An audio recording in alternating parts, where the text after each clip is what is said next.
Listo. Bueno, estamos grabando. Bueno, ¿qué tal? ¿Cómo están? ¿Todo bien?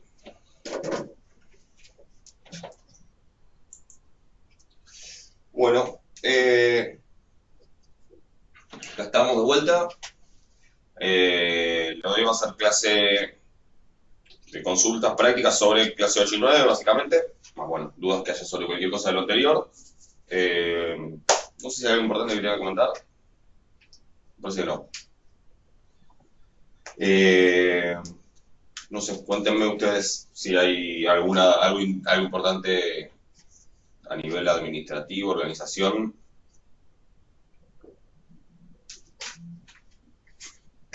alguna inquietud, me dicen. Voy a ir abriendo la guía mientras tanto.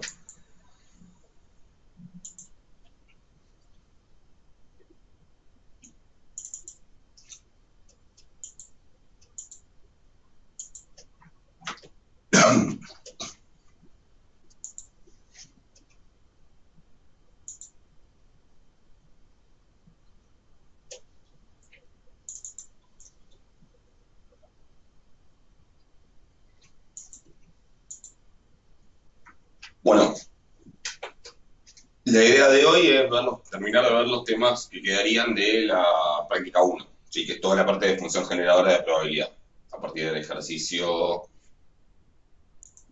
no me acuerdo si 12 o 14 sería. Sí, serían los temas a partir del ejercicio, a ver, se trabó esto. Bueno, 13 o 14, ahora les digo. A partir del ejercicio 13, ¿ok? Del 13 en adelante, de la práctica uno. ¿Hay alguna consulta de algo de todo lo anterior? También vi que en las clases, en algún momento entre esas clases 8 y 9, hablé de algunas cosas más. Hablé de lo que llaman la propiedad de falta de memoria, ¿sí? De una distribución o de una familia de distribuciones, ¿sí? Propiedad que tiene para el caso continuo la distribución exponencial y para el caso discreto la distribución geométrica. También hablé, creo, de que era la distribución geométrica para los que no lo hayan visto en estadística 1. Y eso tiene que ver con los últimos 3 ejercicios de la práctica cero, ¿sí? O sea que volví. Okay. ¿Me ven ahí? ¿Me escuchan? Sí, se escucha y se ve. Sí, sí. Perfecto, porque me había dicho que se había, no sé, cortado. Bueno. Bien. O sea que los temas de la práctica cero ya está visto todo, ¿sí? Incluyendo toda la parte que era como nueva, ¿sí? Esto de la función beta y la función gamma, la distribución beta y la distribución gamma, y todos los ejercicios sobre la exponencial y la geométrica y la propiedad de falta de memoria, que eran todos esos ejercicios, no me acuerdo si del 12 en adelante o algo por el estilo, ¿sí? De la práctica cero. Así que eso ya está visto. Y con los temas después que se vieron en el resto de las clases está todo lo que es la práctica uno. Ya habíamos hablado de la función generadora de momentos y la de acumulantes y ahora la función generadora de probabilidad. ¿Okay? De todo lo previo, digamos, hay de función generadora de momentos, de acumulantes, de otras cosas, las cosas de la práctica cero, hay dudas, consultas.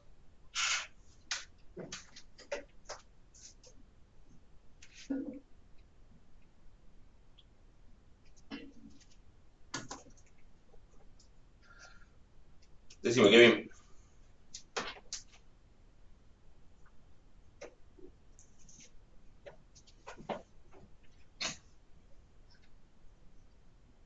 Si tiene el micrófono lo pueden habilitar. Si no, bueno, siempre. Del 0 sobre 0 en el ejercicio 3 de la guía 1, ¿ok? Lo miramos.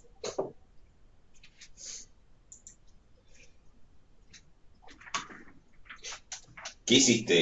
¿Hiciste por definición? ¿Entraste por definición?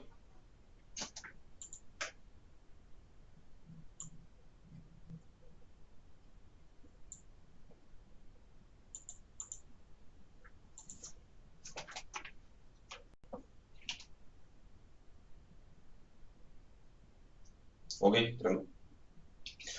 Vengo, yo voy a ir copiando. Dice el ejercicio 3 de la práctica 1. dice que X e Y.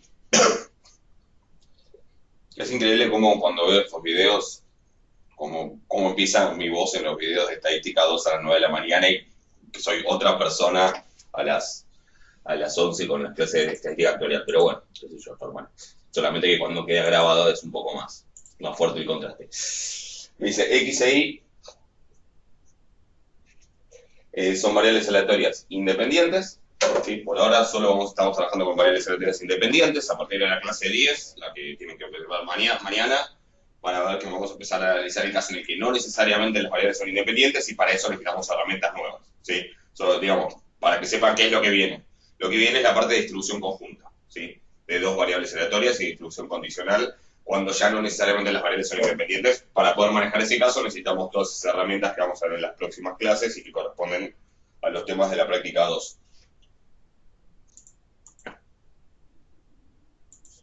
Entonces, me dice X e Y son variables aleatorias independientes cuyas respectivas FGM son M de X de T es 2 T por E a la T menos E a la T más 1 sobre T cuadrado y M de Y de T es 2 por E a la T menos T menos 1 sobre T cuadrado. ¿Sí? Y eso va a aclarar que es para T distinto de 0.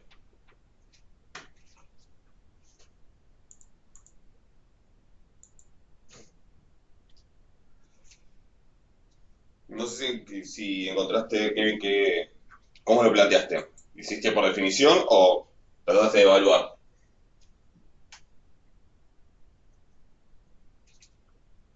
Porque a ver, esto se parece al caso que estuvimos viendo en la clase pasada sobre la uniforme. Por definición, perfecto. O sea que, de vuelta, como tengo que... En realidad esto no se ve claramente, pero en realidad al decir esto lo estoy definiendo como una función partida. Es m de x de t es esto para t igual a distinto de 0 y es 1 cuando t es igual a 0. Si es esto para t distinto de 0, 1 si t es igual a 0. Y lo mismo acá, es esto cuando t es distinto de 0, 1 si t es igual a 0. ¿Ok?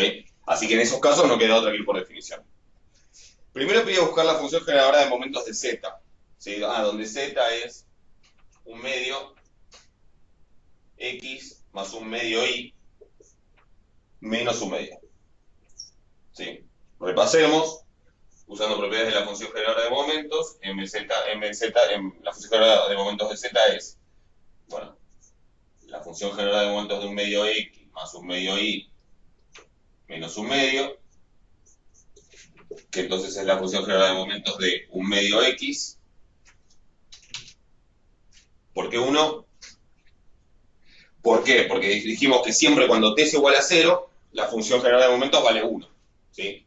O sea, de hecho es el único valor de t donde seguro la esperanza de LXT existe, porque si uno se la cuenta, es una de las propiedades que vimos, pero básicamente, si uno se la cuenta, mx en 0, ¿qué es? Es la esperanza de e a la 0 por x. O sea, e a la t por x poniendo t igual a 0. E a la 0 por x, independientemente del valor de x es 0. E a la eso es independientemente del valor de x es 1, o sea que esto es 1 constante. ¿Sí? La esperanza de 1 es 1. Piensen en esto como una variable aleatoria. Es una variable aleatoria que va discreta, cuyo rango es 1. El único valor que puede tomar esto, independientemente del valor que valga x, es 1. Y la probabilidad de que eso pase es 1. ¿Se entiende? Entonces, ¿cuál es la esperanza de eso? Y es 1 por la probabilidad de 1. ¿Se entiende? Así que claro, por eso digo, cuando yo digo t distinto de 0, puedo decirlo explícitamente, y si no lo digo, igual hay que acordarse. 1, si t es igual a 0, vale 1. Eso es donde no hay duda. ¿Estamos? Entonces, tengo la función generada de momentos de un medio x por la función generada de momentos de un medio y por la... A ver, primero, lo podría hacer en un paso previo. Esta constante que está acá sale de la función generada de momentos como e a la constante por t, es decir, e a la menos un medio t. Primera propiedad que uso. Y después, cuando tengo que hacer la función generada de momentos de un medio x más un medio y, me queda el producto. ¿Por qué? Esto, vamos a ir al detallecito porque... ¿Por qué es esto? De hecho, sí, de hecho vamos a hacerlo en dos pasos. Primero, el menos un medio se convierte en ese E a la menos un medio t. Y después, ¿por qué acá puedo decir que esto es la FGM de un medio X por la FGM de un medio Y?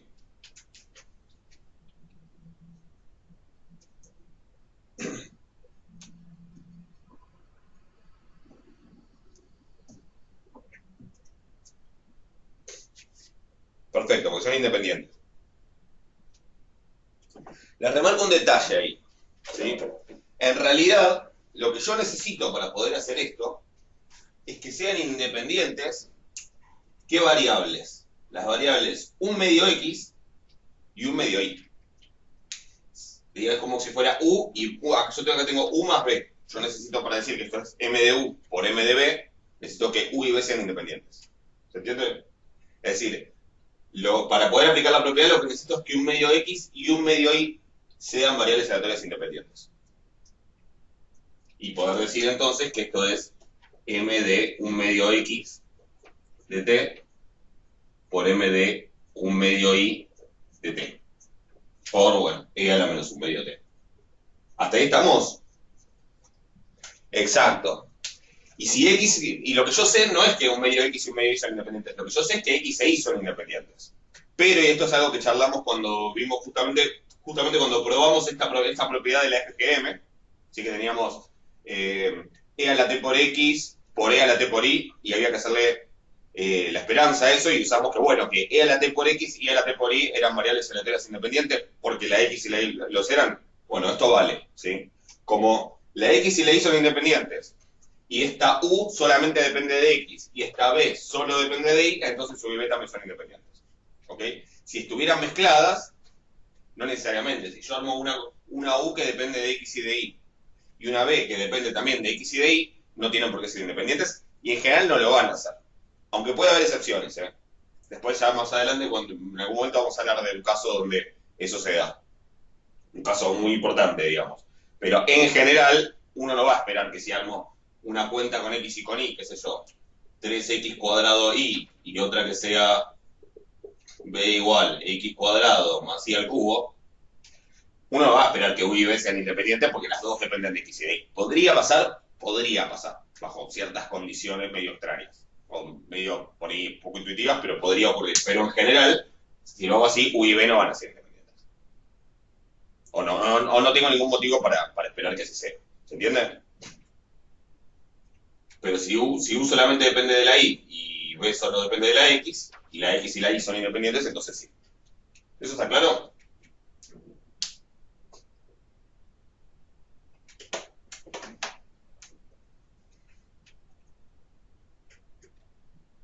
¿Lo ven? ¿Alguna duda? Bueno, no claro porque es un detalle. Como vamos a ver muchas veces, estas cosas está bueno, por lo menos una vez dejarlo en claro. Son un medio X y un medio Y las que necesito que sean independientes, y lo son. ¿Ok? Bueno, buenísimo. Entonces, como esto y esto son independientes, la FGM de su suma es la FGM de una por la FGM de la otra. Así que multiplico y me queda esto. Y el último paso es un medio que está ahí, meterlo adentro. Así que me queda M de X en un medio T, o sea, o en T sobre 2, por M de Y en T sobre 2, por E a la menos un medio. Bueno, entonces es cuestión de acá poner T sobre 2, T sobre 2, T sobre 2, T sobre 2, todo el cuadrado. Lo mismo acá y acá. Multiplicar por E a la menos un medio T y pueden escribir MZ de T. La respuesta está derecho en el apunte. El tema es que después viene el mismo ejercicio, además de pedirles la función general de momento de Z, les pide la esperanza de Z. Entonces acá también hay que tratar de buscar siempre hacer las cosas de la manera más sencilla posible. Yo puedo buscar la esperanza de Z haciendo la derivada de la función general de momentos en cero. ¿Sí? De la función general de momentos de Z en cero.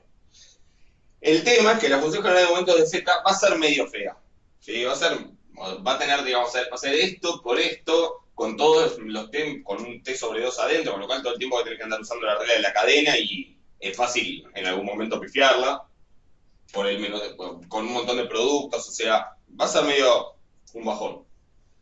Y además, de todas maneras, lo voy a tener que hacer por definición, así que todo eso que dije tampoco tendría tanto sentido para este caso, para el de la esperanza, porque directamente lo voy a hacer en la definición, pero igual va a ser medio feo, igual voy a tener que hacer hospital, igual voy a tener que hacer la cadena. Entonces, ¿se les ocurre una manera de evitar tener que trabajar justo con esa que ya quedó tan complicada para calcular la esperanza de Z?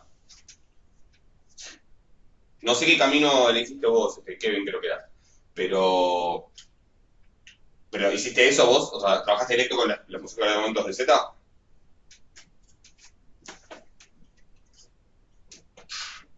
Y si no, ¿qué?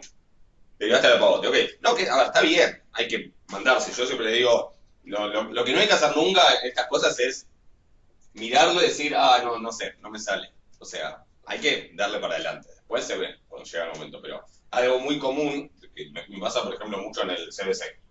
Este, profe, el ejercicio tanto no me salió. A ver, ¿y qué intentaste hacer? No, lo miré y no me salió. Y sí, bueno, tipo, ningún ejercicio sale, tipo, así con, lo mirás y se resuelve y se escribe solo. Hay que hacerlo. O sea que no está mal que hayas derivado el pogote. Pero por ahí te complicaste más. Lo que digo es, ¿a alguien se le ocurre una alternativa? No digo que vaya a ser una pavada, pero una alternativa un poco más ordenada por ahí o que me la complica un poquito menos. ¿Por qué hay que derivar por definición? Porque, a ver, mz de t va a ser eso que dije para t distinto de 0. Es decir, a mí me va a quedar, cuando haga todo esto, me va a terminar quedando que, no lo voy a escribir todo porque no me va a entrar, pero mz de t es, para t distinto de 0, la FGM de x en t sobre 2, o sea, 2 por t sobre 2 por e a la t sobre 2 menos e a la t sobre 2, etcétera, etcétera. Por la FGM de i en t sobre 2, por e a la menos un medio t sobre, todo eso para t distinto de 0. Y para t igual a 0, ¿cuánto va a ser?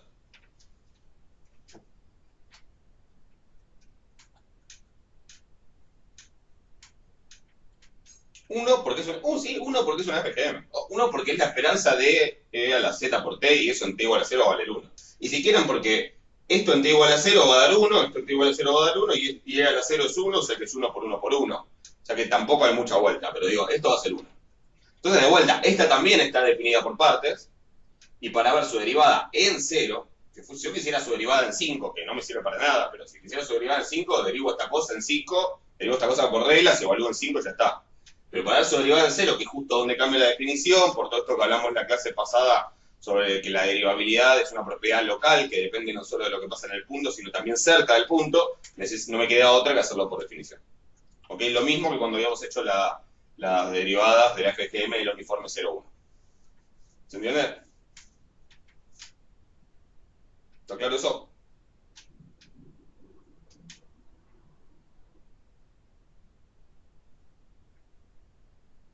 Sí. Y cuando tiende a 0 te da 1. Sí, de hecho, a ver, en realidad, claro, una cosa que uno se podría preguntar primero es si es continua la FGM. ¿Sí? Es decir, si cuando t tiende a 0 esto da 1. Y sí, da, pero en realidad pues, lo podrías chequear. Pasa que, bueno, si llegás a que es continua, va a poder ser derivable, o sea que tampoco te ahorraste mucho trabajo. Pero si querés lo puedes estudiar. Acá, si por ejemplo agarras esta y ves qué pasa cuando t tiende a 0, por L'Hopital sí vas a llegar a que tienda a 1. O sea, te van a dar continuas porque de hecho son derivables, así que no quedaría otra. Tiene que tener. O sea, que cuando t tiende a 0 dé lo mismo que en t igual a 0, básicamente sería la definición de que sea continua en t igual a 0. Así que sí, va a pasar. Va a pasar porque de hecho es derivable y si es derivable tiene que ser continua. Pero tampoco es obvio, podrías hacer la cuenta para chequearlo. No es necesario, pero podrías hacerlo.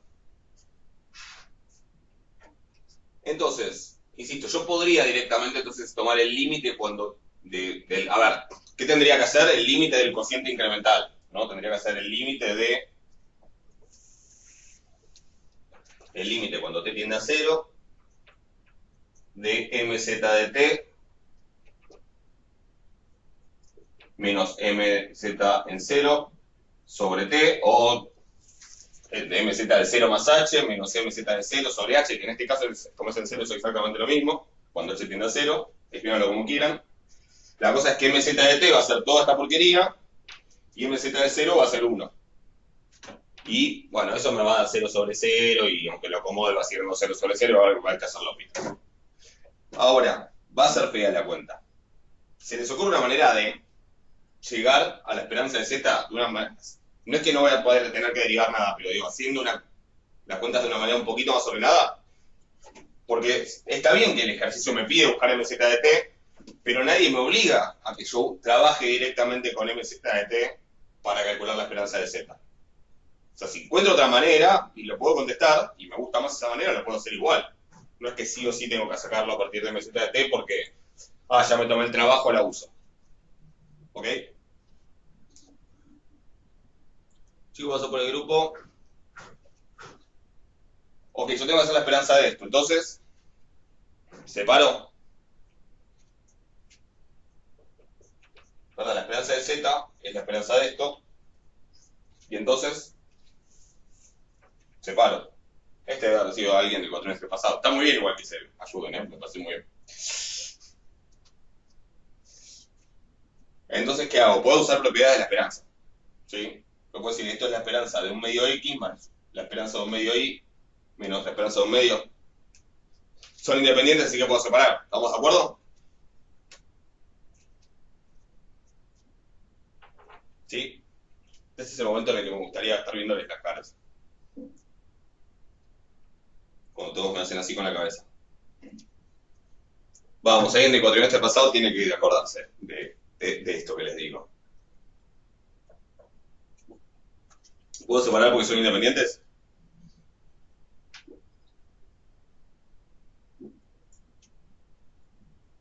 Estoy diciendo a alguien de cuatrimestre pasado como...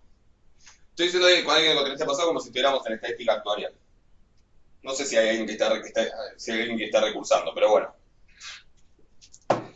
¿Puedo separar? Sí. ¿Por qué? Porque puedo separar. Porque es la esperanza y puedo separar. La esperanza de una suma es la suma de las esperanzas y eso es independiente de... Bueno, no independiente. Eso no tiene que ver con el hecho de que sean independientes. ¿Estamos de acuerdo? Vale para dos letras cualesquiera. Igual hay un detalle ahí. A ustedes, esta propiedad, esto ya lo vieron, esta propiedad la tienen que haber visto en estadística 2, ¿no?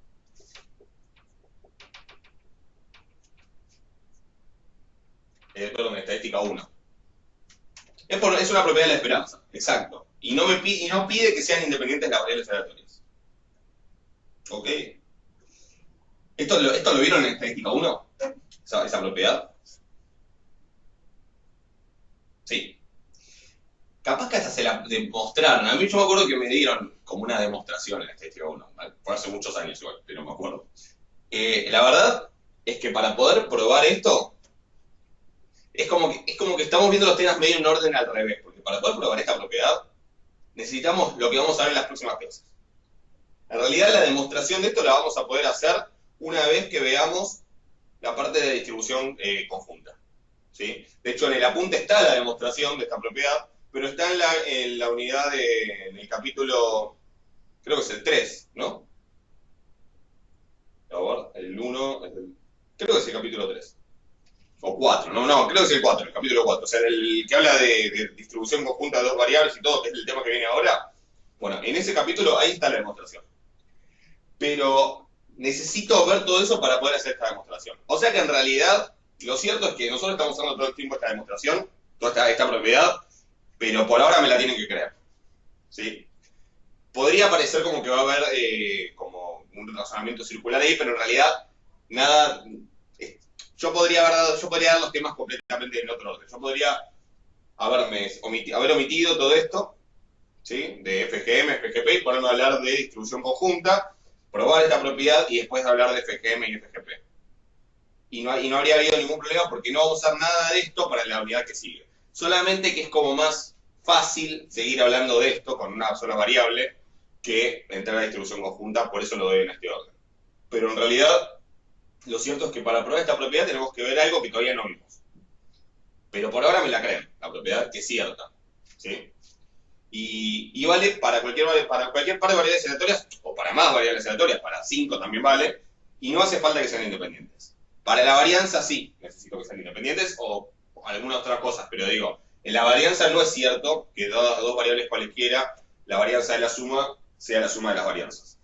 ¿Sí? Ahí sí necesito la independencia. Acá no es por no es por el no es por el hecho que sean independientes, sino porque es una propiedad de la esperanza. ¿Ok? O sea que, por una propiedad de la esperanza, esto es la esperanza de un medio X más la esperanza de un medio Y menos un medio, menos la esperanza de un medio. Por otra propiedad de la esperanza, estos un medio salen afuera y la esperanza menos un medio es constante. O sea que esto es un medio por la esperanza de X más un medio por la esperanza de Y menos un medio. Y ahora sí, ¿qué tengo que hacer? Buscar la esperanza de X y buscar la esperanza de Y. Por separado. La esperanza de X la voy a hacer con este, la esperanza de Y la voy a hacer con este. ¿Sí? ¿Quiere decir que no lo puedo hacer directo con la esperanza de Z? Lo puedo hacer. Van a ser más cuentas, van a ser más complicadas, es más fácil que se equivoquen. Yo elijo hacerlo por este camino. Si lo quieren hacer directo, no hay problema, traten y tienen que salir también. Pero bueno, va a ser más complicada toda la derivada. Entonces, para evitarme ese problema, voy a buscar la esperanza de X primero. Chequemos, probemos. ¿Sí? Después la esperanza de Y se las dejo para que la hagan. Y no. La esperanza de X es igual al límite de m de X menos en t menos m de X en 0 sobre t. Entonces, ¿qué me queda? Es el límite cuando t tiende a 0 de. Igual hagámosla porque puede ser que esto le sirva. También le sirva un poco. Es mx de t, es todo esto. ¿Sí? Es 2 por t por e a la t menos e a la t más 1 sobre t al cuadrado. Todo eso menos m de x en 0, que es 1. Acá no lo estoy diciendo, pero ya sabemos que es 1. Todo eso sobre t. ¿Sí? Entonces, ¿qué problema tengo ahí cuando t tiende a 0?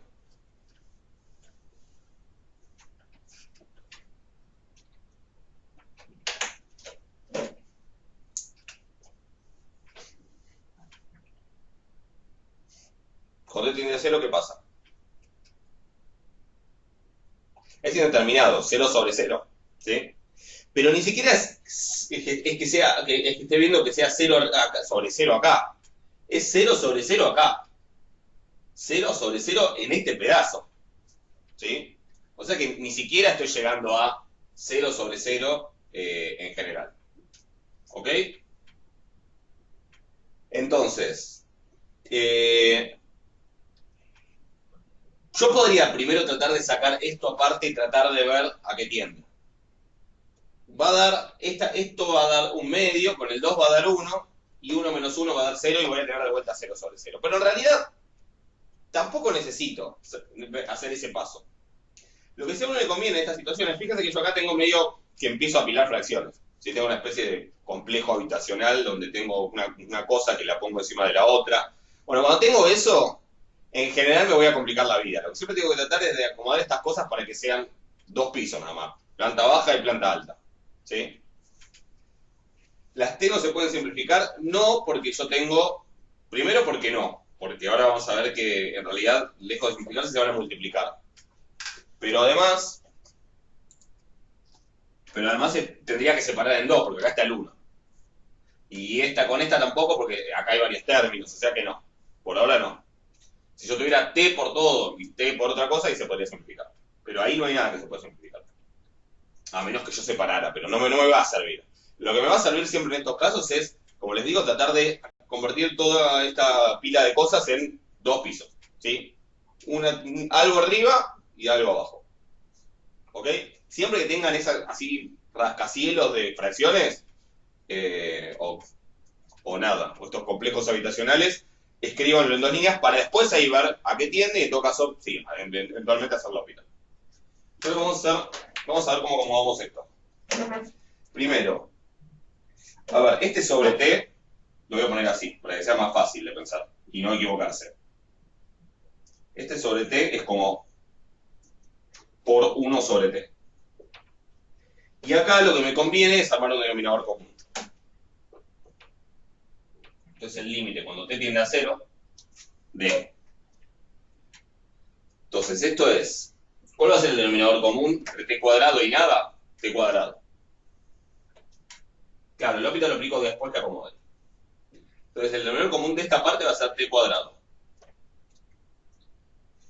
Y voy a tener 2 por todo esto, arriba, porque va a ser t cuadrado y t cuadrado es 1. Por todo esto va a ser, bueno, 2 por t por e a la t menos e a la t más 1, menos t cuadrado. Si todo esto es la parte que estaría entre corchetes. ¿Simplificar t cuadrado con qué? Sí, dije que no lo podía simplificar nada, pero igual, para que me gustaría saber en realidad con qué tenían dudas de si podían simplificar con la t. Si la idea es que se preguntas con esa t, no. Porque esa t no está multiplicando a todo lo de arriba. Entonces, vos no podés simplificar algo que... No sé si sabes a eso que te referías. Por ejemplo, si vos tenés 2x más 3y sobre 2, no puedo simplificar este 2 con este 2. ¿Sí? ¿Por qué? Porque ese 2 no multiplica todo este término. Sí podría separar en dos partes, 2x sobre 2 más 3y sobre 2, y en el 2x sobre 2 cancelar. Pero en el 3y sobre 2 no. ¿Se entiende eso? No sé si sabes a eso que te referías. Si es con esta t, no se puede. Justamente porque... No, no. Cuando vos tenés la fracción esta que está dividiendo, Sí.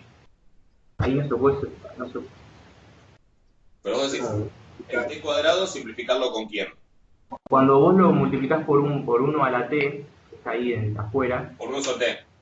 claro, no va al numerador. Es que justamente no se van a simplificar, porque cuando vos multiplicás, ¿qué haces? Multiplicás lo de arriba con lo de arriba y lo de abajo con lo de abajo. O sea que lejos de simplificarse, en realidad te va a caer un t al cubo. ¿Se entiende? Sí. Que ahora después lo voy a hacer, porque sí, obviamente todo esto es lo que está entre corchetes y ahora yo voy a poner 1 sobre t. A ver, todo eso va a ir multiplicado por 1 sobre t. O sea que no se van a simplificar, sino que se van a multiplicar. Y de hecho por eso lo puse como 1 sobre t y no como dividido, porque es medio fácil equivocarse ahí. Se lo menciono porque muchas veces va a quedar esa cuenta, tengan cuidado. Cuando uno tiene 3 medios dividido 5, o 3 medios dividido 2, ahí está, porque sea más claro. 3 medios dividido 2. Es muy fácil decir, bueno, el 2 lo simplifico con el 2. Y no. ¿Qué me queda esto en realidad?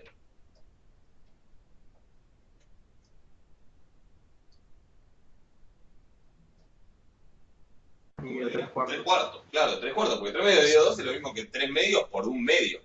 O sea que es 3 cuartos. No se cancelan, sí, todo lo contrario, se multiplican. ¿Está claro eso? Por eso, cuando tengan dudas, escriban, insisto, en 2 pisos. Planta baja y planta, en un dúplex. Eso es lo que funciona. ¿Sí? Cualquier otra cosa da lugar a metidas de pata. Así que tengan cuidado porque es re común ese error y en realidad uno por ahí simplifica y no había que simplificar, sino que en realidad hay que juntar o hay que multiplicarlos. Acá es medio lo mismo. Si yo lo dejo como todo dividido t, por ahí me confundo, por ahí es mucho más claro cuando lo escribo como que ese dividido t multiplicar por 1 sobre t. ¿Está claro eso? Tengan cuidado porque es un error re común. Bueno, entonces, si quieren, ahora sí tengo eso. Y si quieren, decimos, bueno, y esto lo de arriba está por 1, o sea que nada, y lo de abajo va por t, o sea que es t al cubo. ¿Sí? Bien. T al cubo. Ahora, ¿qué pasa cuando t tiende a 0? No creo que vaya a tener mucha suerte que me dé 5 cuartos, ¿no? O sea que seguramente va a ser indeterminado, pero hay que chequearlo antes de hacerlo L'Hopital o cualquier cosa. Entonces, cuando t tiende a 0, tengo 0, menos 1, más 1, 0, por 2, 0, menos 0, 0. O sea, lo de arriba, todo lo de arriba, junto, tiende a 0. Y lo de abajo, obviamente, t al cubo tiende a 0. ¿Ok? Así que sigue sin determinado, y sí es una indeterminación en la que puedo hacer L'Hopital. Recuerden que L'Hopital lo puedo hacer con 0 sobre 0 o con infinito sobre infinito. Si no con 0 por infinito, por ejemplo. O por lo menos no así, hay que tenerlo escrito como 0 sobre 0. Entonces ahora sí puedo decir, bueno, esto va a ser el límite cuando te tiende a 0 de la derivada de lo de arriba y la derivada de lo de abajo. La derivada de lo de arriba, si yo distribuyo el 2, A ver, sería. Bueno, o no distribuyo el 2, lo dejo así y ahora después vemos. 2 por la derivada de t por el a t es la derivada de t, 1 por el a t, más t sin derivar por la derivada de a la t, que es e a la t, menos la derivada de a la t, más la derivada de 1 que es 0, menos la derivada de t cuadrado, que es 2t, todo sobre la derivada de t al cubo, que es 3t cuadrado. ¿Ok? Estas e a la t se me cancelan, así que vamos a escribir esto un poco mejor.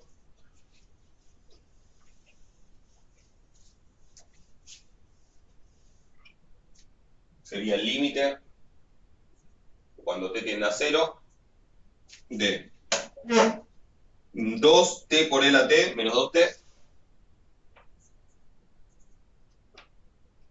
menos 2t sobre 3t cuadrado. ¿Y ahora qué pasa? Si reemplazo, sigue siendo 0 sobre 0, ¿no? ¿Alguna sugerencia de cómo seguir? Sí, tipo vas a hacer factor común L'Hopital t de vuelta. o 2t arriba y después simplificás con una t abajo. O sea, el Bien. 2 es opcional, pero si querés lo puedes hacer. Bien, es opcional, pero podemos... Ahora, alguien más estaba diciendo algo, y ahí también lo dicen. ¿Era lo mismo? Cancelar las T's y luego aplicas L'Hopital de vuelta. Ok, o sea, No probás si 0 sobre 0. estamos todos en la misma onda, ¿no? De cancelar las T. Bien. ¿Puedo hacer L'Hopital de vuelta acá directo? Claro, es para probarme el L'Hopital. ¿Puedo hacerlo? Sí, puedo hacerlo, pero la verdad es que me va a quedar... No es obligatorio el L'Hopital. Esto es algo que pasa mucho cuando uno hace análisis, ¿sí?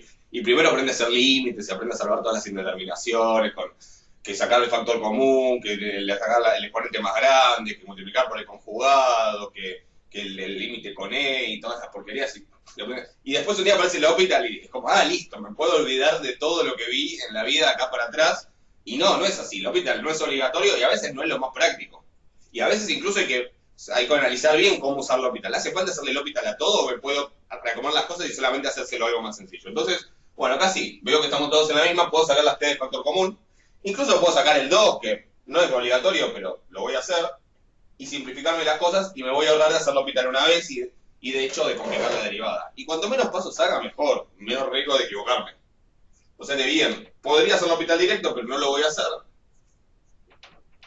Si yo hago esto, 2t por e a la t menos 1 sobre 3t cuadrado, las t se me van, y de hecho me queda el límite cuando t tiende a 0 de 2 tercios, vamos a entrar, así, 2 tercios por e a la t menos 1 sobre t. Y acá sí, me queda 0 sobre 0 en e a la t menos 1 sobre t, y podría tratar de hacer L'Hopital de vuelta. ¿Sí? Pero incluso, yo me acuerdo ahora, porque este límite ya lo hice 38.000 veces en mi vida, que el límite cuando t tiende a 0 de e a la t menos 1 sobre t es 1. ¿Sí? O sea que incluso si se lo acuerdan pueden decir eso da 1 y ya está. Si quieren hagan L'Hopital una vez más, va a dar e a la t arriba, 1 abajo, tampoco es mucho trabajo, pero eso da 1. O sea que la derivada da, la esperanza de x es 2 tercios. ¿Ok? Traten de siempre de simplificar todo lo que puedan, eso les va a ahorrar por ahí, en vez de hacer L'Hopital 5 veces, hacerlo 2 veces.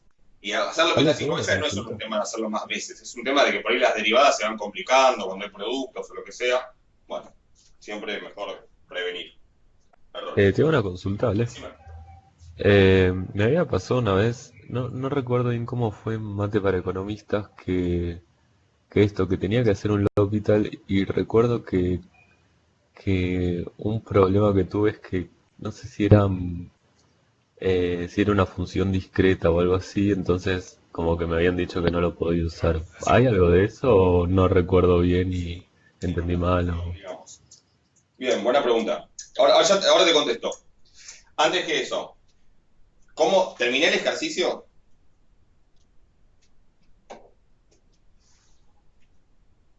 No, si esto es la esperanza de X, no es la esperanza de Z. Bueno, termínenlo. Pueden hacer la esperanza de Y haciendo lo mismo. Va a haber que usar la FGM de Y.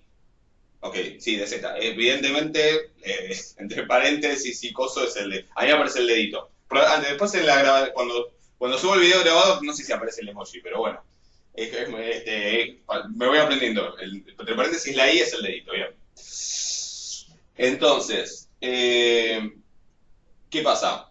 Tengo que hacer la esperanza de I, y una vez que tenga la esperanza de I, bueno, 1/2 por 2/3, más 1/2 por lo que sea, menos 1/2, bueno, creo que daba 0 esto. Después en la respuesta está el resultado, sí. Pero bueno, chequenlo. Le respondo a Manuel Era, ¿no? Que me pregunta por esto. ¿Qué pasa si yo tengo el límite? O sea, ejercicio terminado. Termínenlo. Pues yo tengo el límite de n más n cuadrado sobre 3n más n al cubo cuando n tiende a infinito. ¿Sí? Y n es una sucesión de números. Es decir, n vale 1, 2, 3, 4 solamente. ¿Sí? Uno podría decir, bueno, cuando n tiende a infinito, esto es infinito sobre infinito. ¿Vale el L'Hopital en infinito sobre infinito? Bueno, en funciones sí. En funciones donde son funciones derivables sí. Vale. Pero hay un problema. Esta función no tiene derivadas. Porque esta función vale algo en n igual a 1, algo en n igual a 2, algo en n igual a 3, algo en n igual a 4. ¿Existe la idea de límite cuando n tiende a 2, por ejemplo? Está bien que acá sea en el infinito igual, pero ¿existe la idea de límite cuando n tiende a 2? No. ¿Ok?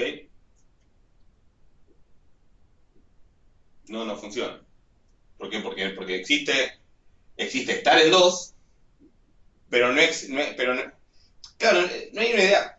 Se podría definir una idea de continuidad. Lo que pasa es que va a ser continua, pero trivialmente, porque en realidad, ¿qué sería el límite cuando n tiende a 2? Y habría que tomar un entorno del 2. Y para un entorno lo suficientemente chiquitito del 2, el único punto del dominio que está incluido es el 2. Entonces, como que casi ni tiene... Se puede dar una definición que no sirva para nada, pero como que no tiene sentido hablar de continuidad y derivabilidad, porque no existe la idea de estar muy cerca de un punto, muy cerca del 2. O estás en el 2 o no estás en el 2, cuando la cosa es discreta. ¿Sí? Distinto cuando vos lo tenés definido en un intervalo de números reales. ¿Ok? O sea que acá no tiene sentido hablar de continuidad y de derivabilidad. Sin embargo, o sea, es verdad que así dicho, así visto, yo no puedo aplicar L'Hopital acá. Porque no existe la derivada de n más n cuadrado pensada como sucesión. Una sucesión es una función con dominio en los naturales. O en algún conjunto discreto. ¿Sí? Entonces no tiene sentido. Pero, sí es verdad que el límite de n tendiendo más infinito de x más x cuadrado sobre 3x más x al cubo, donde acá x sí se mueve en los reales o en algún conjunto, porque bueno, habría que ver dónde esto se hace 0. Yo sí puedo pensar en una función, ¿sí? Y esa función es como que yo acá tengo a esto una sucesión a sub n. Y esto es una f de x. ¿Y qué propiedad tiene esa f de x? Bueno, que f de n para cada natural, si n es natural, f de n es igual a sub n. Es decir, si yo evalúo f en 1, me da lo mismo que me da a sub 1. Si evalúo f en 2, me da lo mismo que a sub 2. Si evalúo f en 15, me da lo mismo que a sub 15. Yo después a f la puedo evaluar en 15,1 y no existe a sub 15,1. Pero sí coinciden en esos puntos. Entonces fíjense que es bastante intuitivo que si la función tiende a algo, ¿sí? Si f de x tiende a algo, cuando x tiende a infinito, entonces ¿qué le va a pasar en la sucesión?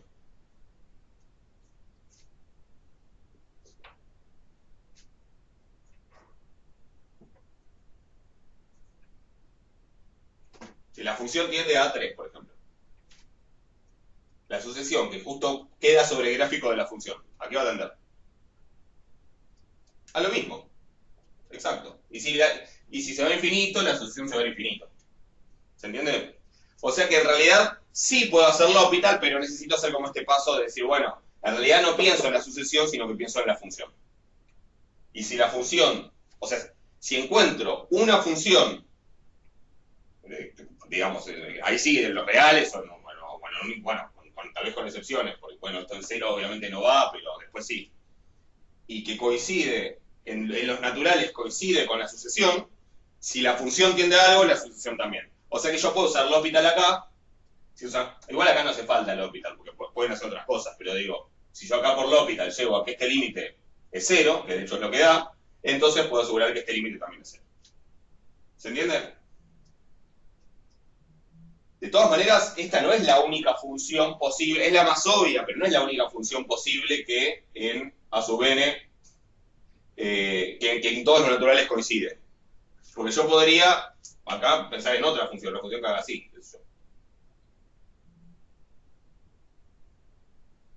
Bueno, y que coincida, ¿no? Y me hago una función así, que oscile, y que también puede coincidir. Obviamente, ¿para qué voy a hacer eso? Y bueno, no sé, para complicarme la vida, pero podría ser. ¿Sí? Entonces, también puede ser que la función no converja a algo y la sucesión sí. Pero si yo encuentro una función que coincide con la sucesión en los naturales y que tiende a algo, entonces puedo asegurar que la sucesión tiende a lo mismo. Esa es una propiedad. ¿Estamos de acuerdo?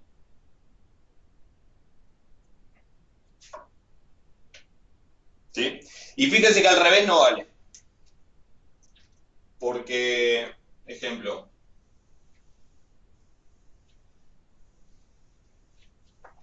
si yo tengo el límite del coseno de pi por n, no, del coseno de 2 por pi por n, cuando n tiende a infinito, como sucesión, ¿no? N es entero. Coseno de 2 por pi por n.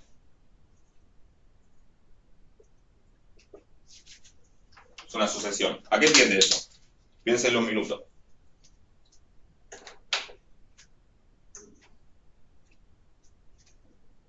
¿Hiciste ese límite? ¿A cuánto tiende?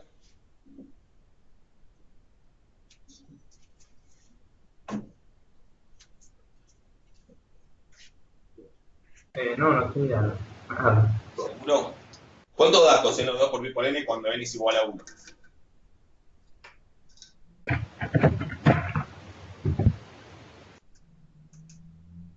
Está bien, por ahí no se saben la trigonométrica, los valores, pero no importa. Hagan la cuenta, qué sé yo.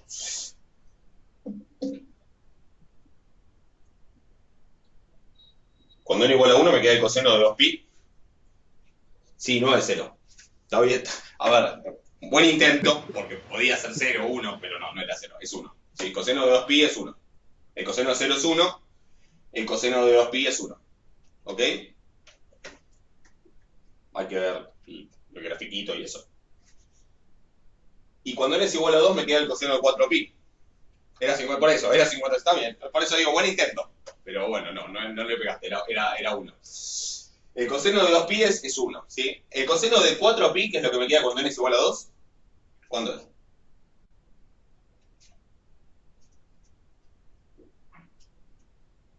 Uno. Y cuando n es igual a 3, ¿qué me queda?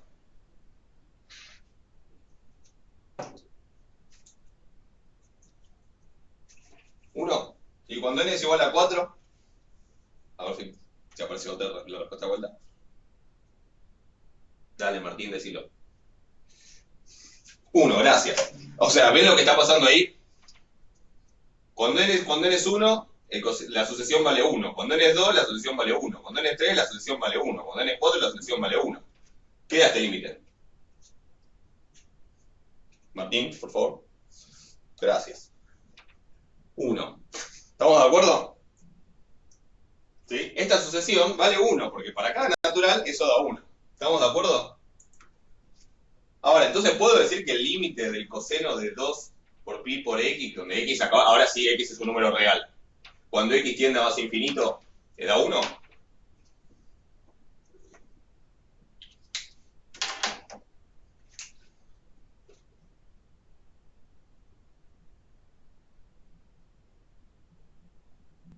Bueno, no, esto es medio indibujable.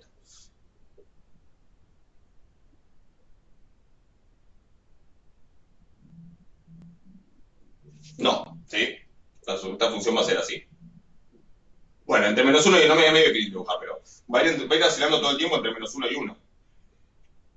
Y en cada natural me va a volver a dar 1, pero va a bajar, va a subir y va a volver a 1.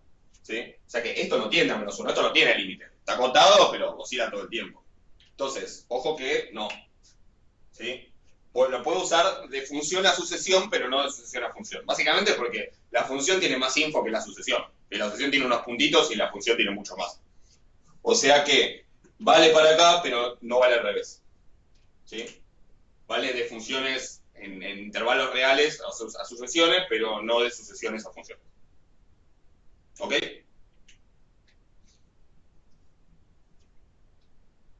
¿Está claro eso?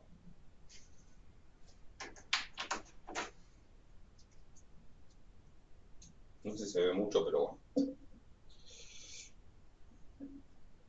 Bueno, bien. Entonces, vamos con, a ver, sobre el FGP. Dudas, teóricas, prácticas, ejercicios.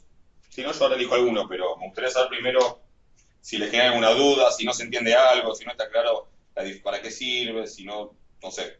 Cuéntame, ya no me acuerdo bien exactamente todo lo que dije en la clase teórica, así que por ahí fue clarísimo, por ahí no, así que no me acuerdo.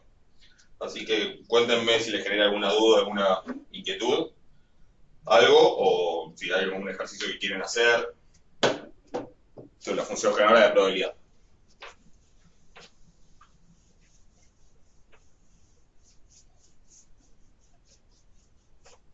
A ver, voy diciendo cosas importantes para recordar, pero mientras me pueden preguntar cosas.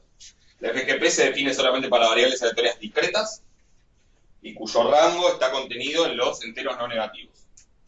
O sea, FGP, para que tenga sentido hablar de la FGP de una variable aleatoria, tiene que ser X discreta y el rango, ¿sí? Tiene que estar incluido, no tiene por qué ser todo, pero incluido en los naturales con el cero, es decir, en los enteros no negativos. Si mi variable aleatoria es discreta y su rango es menos 1 y 1, o menos 1, 0 y 1, no vamos a hablar de la FGP de esa variable. ¿Sí? Básicamente porque si yo hago eso, cuando desarrollo la FGP no me queda lo que llamo una serie de potencias, que es como un polinomio de grado infinito.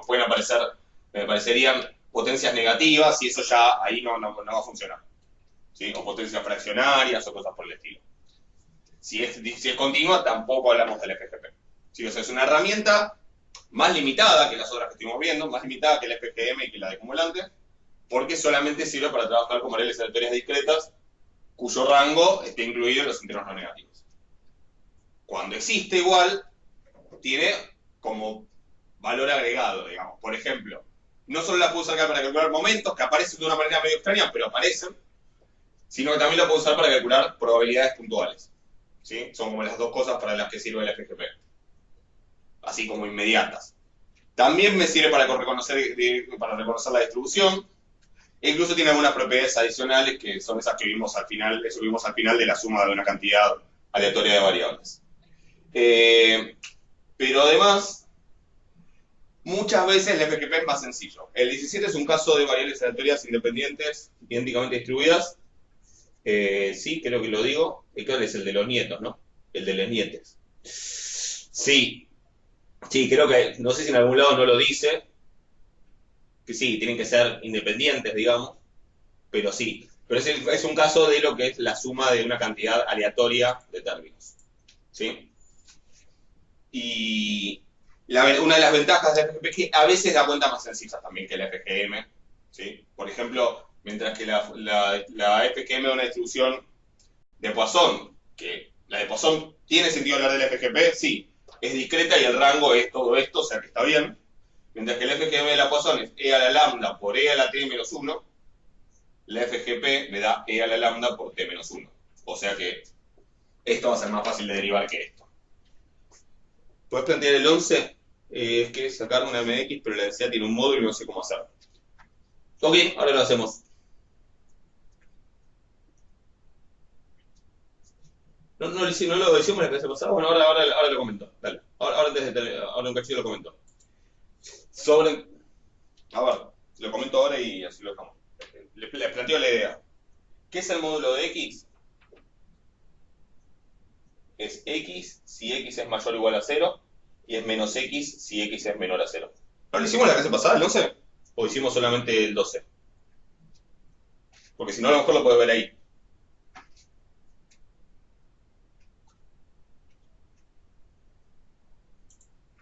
¿No lo hicimos la clase pasada? Recuérdenme.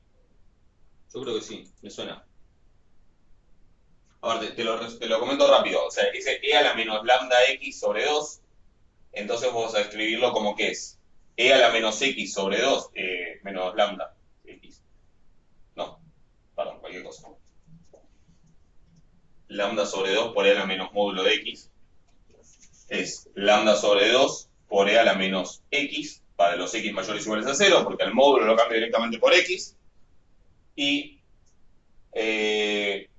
para los negativos, como el módulo lo cambio por menos x, me queda menos x, que es positivo. O sea que me queda así. Entonces, cuando integres, vas a tener que separar en dos. Entre menos infinito y 0 vas a poner esto, y entre 0 y más infinito vas a poner esto. ¿Sí? Esa sería la explicación. Pero fíjate que sí, yo estoy seguro que la clase pasada lo hicimos. ¿Sí? Así que, lo último, chequealo que está subido el video. ¿Sí? Buenísimo. Bueno, entonces, sobre el FGP, ¿alguna duda teórica? ¿Alguna consulta?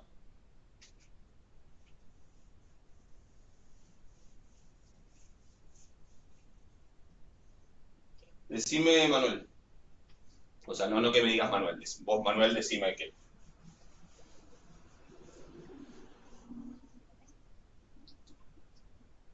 ¿La relación entre el rango y el dominio del FGP? Sí y no. O sea, más o menos. Si el rango es finito, lo que sí te puedo decir es que si el rango es finito, ahora el dominio del FGP, piensen que el FGP cuando uno lo desarrolla termina dando esto. ¿Sí? La FGP es Gx de t,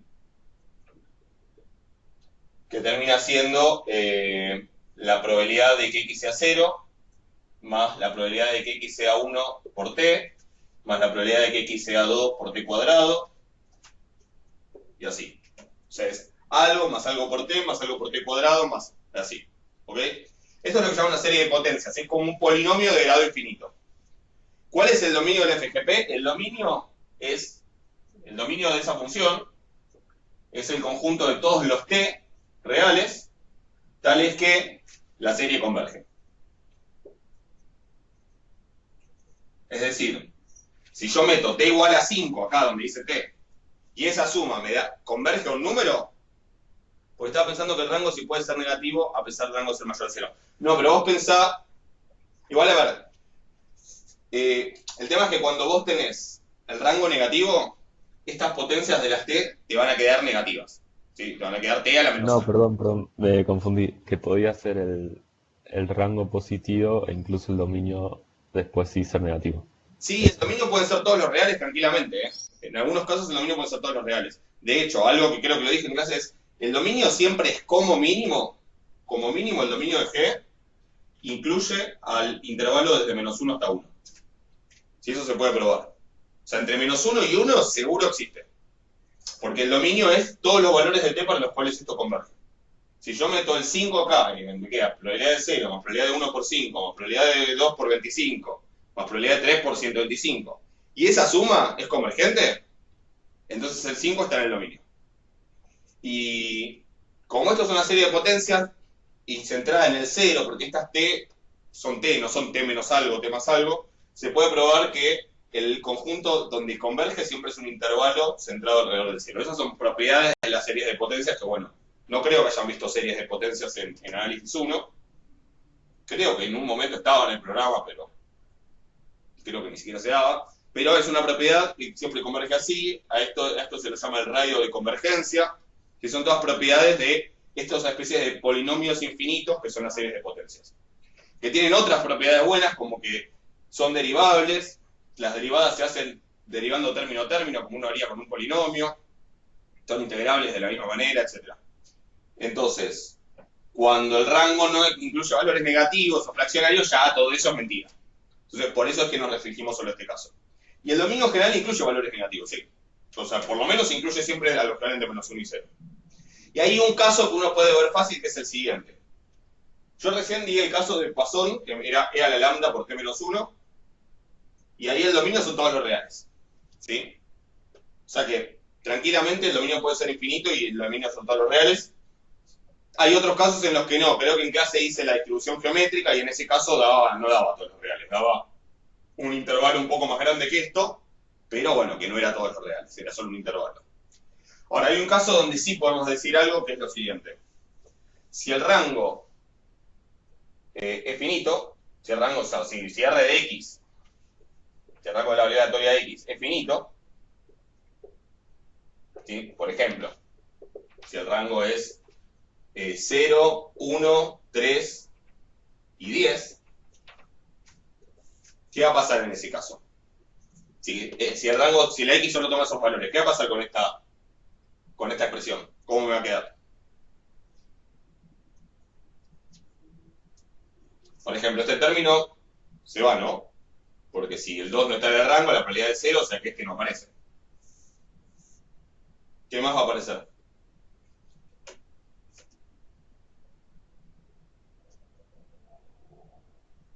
Va a aparecer la probabilidad de 3 por t al cubo y la probabilidad de 10 por t a la 10.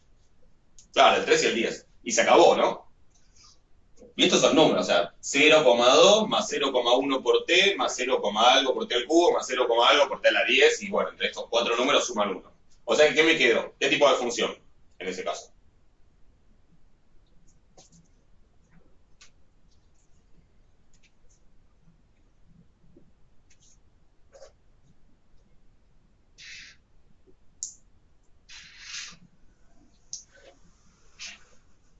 ¿Qué tipo de función es? Algo más algo por t, más algo por t al cubo, más algo por t a la 10. Polinomio, sí, es una función polinómica. Exacto. De grado 10. Bueno, eso tiene dominio en todos los reales. O sea, en ese caso el dominio van a ser todos los reales. O sea que en particular incluye a todos los negativos. ¿Sí? Esa es como medio la relación fácil de ver. Si el dominio es finito, si el rango de la variable x es finito, el dominio son todos los reales.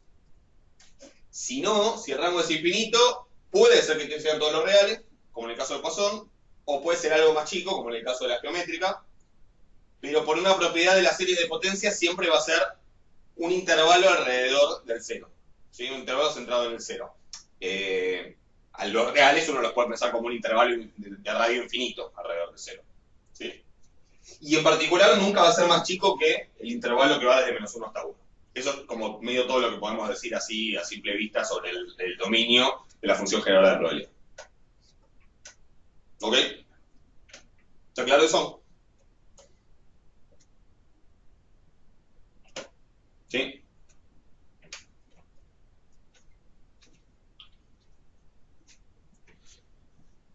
¿Probaron de hacer un ejercicio de esto?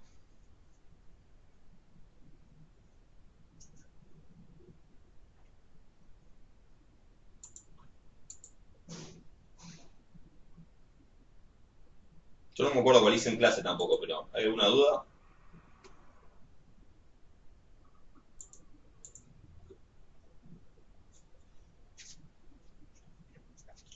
Bueno, repaso de cosas que se tienen que acordar de la función generadora de probabilidad, entonces, es que sirve para generar probabilidades, como, bueno, recordando que la derivada de orden k en 0 me da la probabilidad de que x valga k, pero multiplicada por el factorial de k, por eso la probabilidad de que x valga cierto, una probabilidad puntual en cierto k, se calcula como la derivada de orden k en 0 sobre k factorial.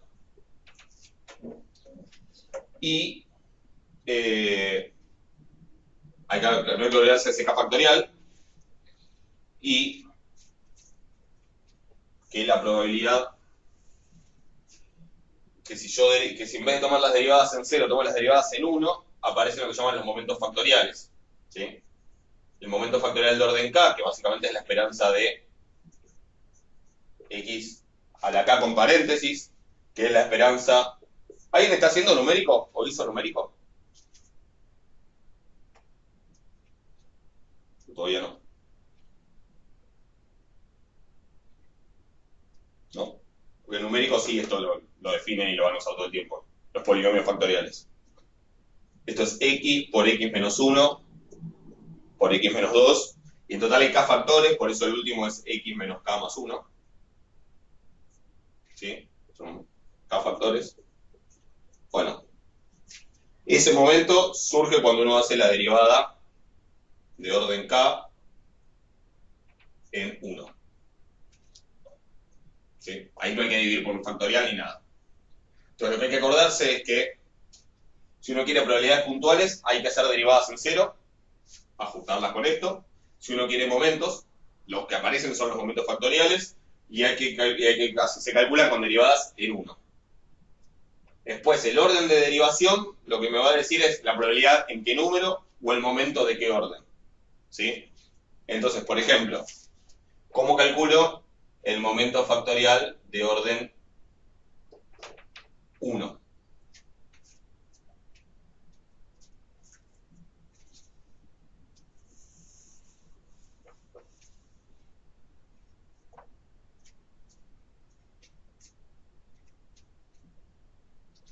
El momento factorial de orden 1 tiene un solo factor, así que es la esperanza de x, o sea que es la esperanza.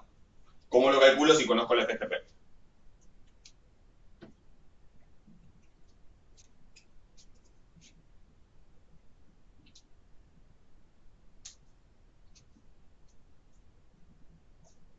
Sería la FGP en C. ¿Cómo?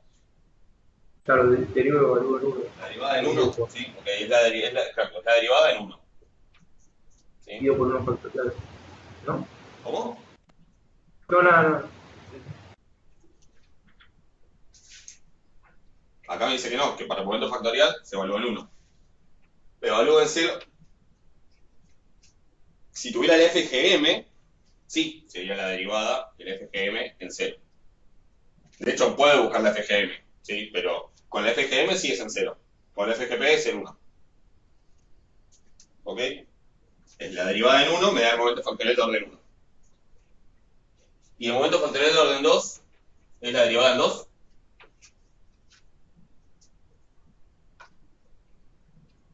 ¿Ok? Bien. Acá es donde me gustaría estar en el aula y decirles eso y ver cómo ya están medio podridos y hacen así con la cabeza, porque no. Porque la respuesta es no. Exactamente, es la derivada segunda en 1. ¿Sí? La derivada en 2, por empezar, podría no existir. Podría ser que ni siquiera los 2 estén en el dominio. O sea que no. No es esto. El momento factorial de orden 2, que dicho sea de paso que es la esperanza de x por x menos 1. ¿Sí? Sí, es más divertido cuando verle la cara, pero bueno, no importa. Lo leo por lo menos. Esto lo hago para que queden claras las ideas nada más. No es para burlarme de nadie. Pi sub 2, ¿sí? Que es el momento factorial de orden 2, la esperanza de x por x menos 1, es una derivada en 1. El 1 es por momento factorial. El 1 me dice momento factorial, el 0 me dice probabilidad puntual. Probabilidad puntual que después tengo que ajustar con el k factorial. ¿Sí? Pero el 1 me dice momento factorial. Para que sea el de orden 2 necesito la derivada segunda. ¿Estamos de acuerdo? Para que sea el de orden 3 necesito la derivada tercera. Para que sea el de orden 4 necesito la derivada cuarta. Y siempre es en el 1 porque me va a dar el momento factorial. ¿Por qué el momento factorial y no el momento natural, que es mucho más práctico, lo que sea?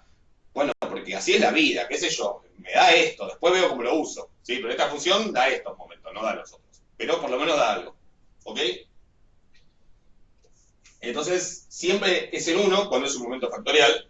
El orden de la derivada es lo que me dice el orden del momento. ¿Estamos de acuerdo? Lo mismo vale con las probabilidades. Si yo quiero la probabilidad puntual, la probabilidad de que x, vale, la puntual en 8, ¿sí? La función de probabilidad puntual en 8, hago la derivada en 8 y divido por 8 factorial.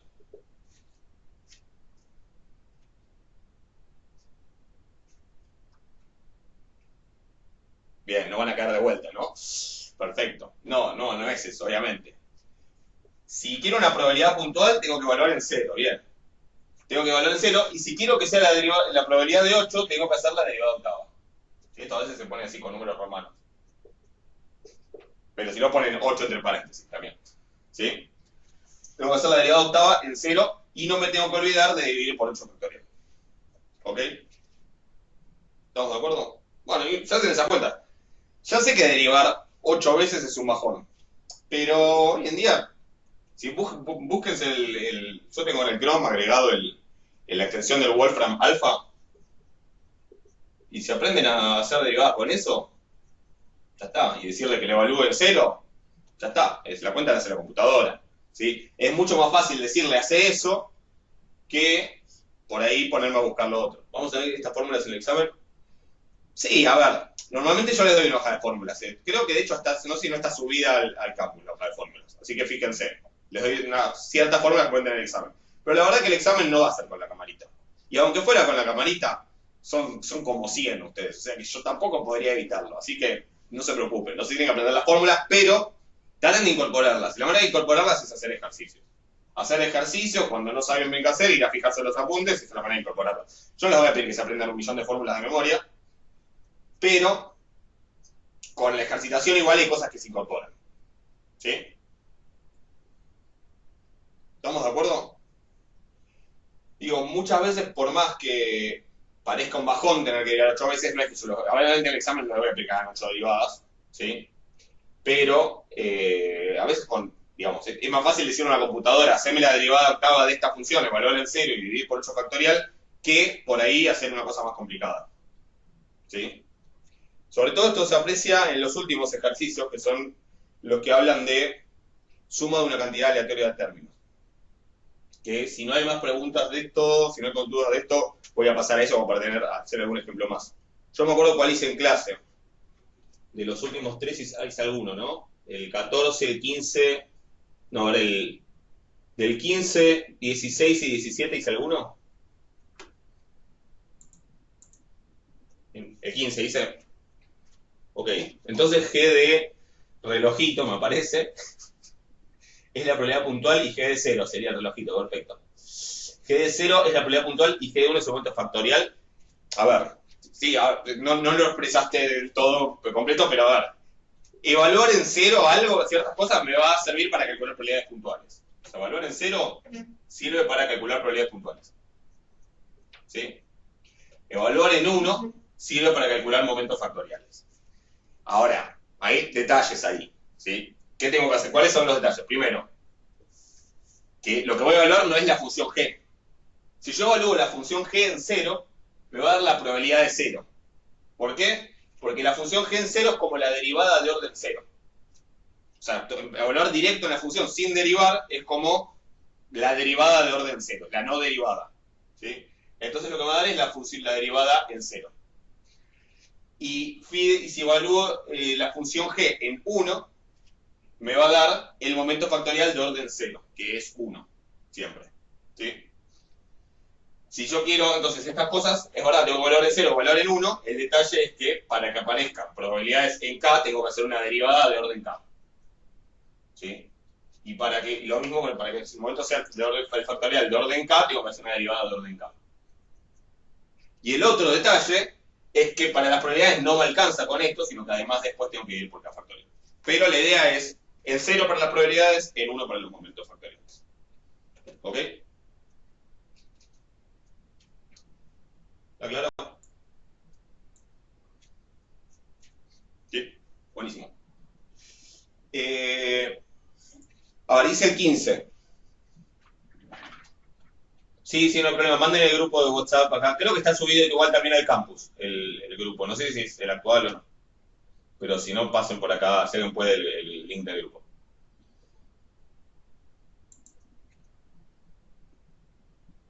Entonces,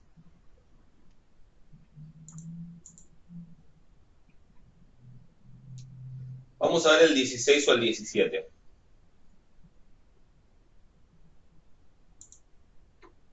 ¿A qué le faltó un número? ¿A mí? ¿O algo de...?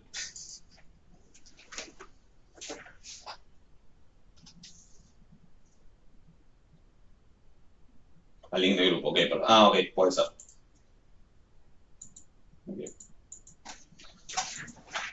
Que no veo. Ya está, ahí se ve mejor. El 17, bueno, veamos el 17. Voy a ajustar un poco el... Me parece que como que no se ve bien.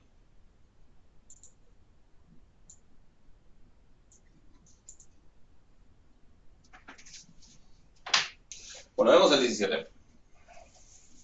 El 17 es como un ejemplito un poco tirado de los pelos, porque es recontra simple, pero para ver cómo lo útil que es la FGP para ciertas cosas. O sea, para hacer ciertas cuentas que si no serían muy complicadas.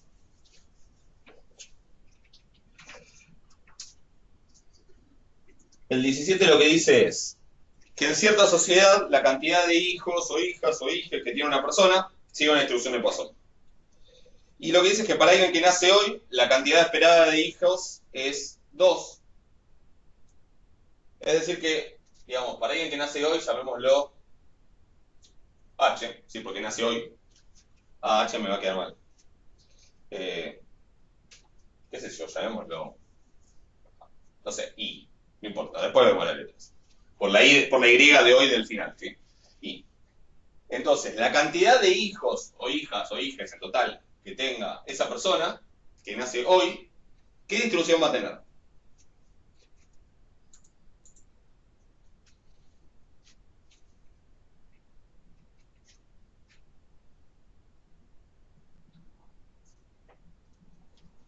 Poisson. Sí, dice que la cantidad de hijos que tiene alguien sigue una distribución de Poisson. Pero además Poisson con lambda igual a cuánto, porque me dice que para alguien que nace hoy, la cantidad esperada es 2. Entonces, ¿cuánto va a ser lambda?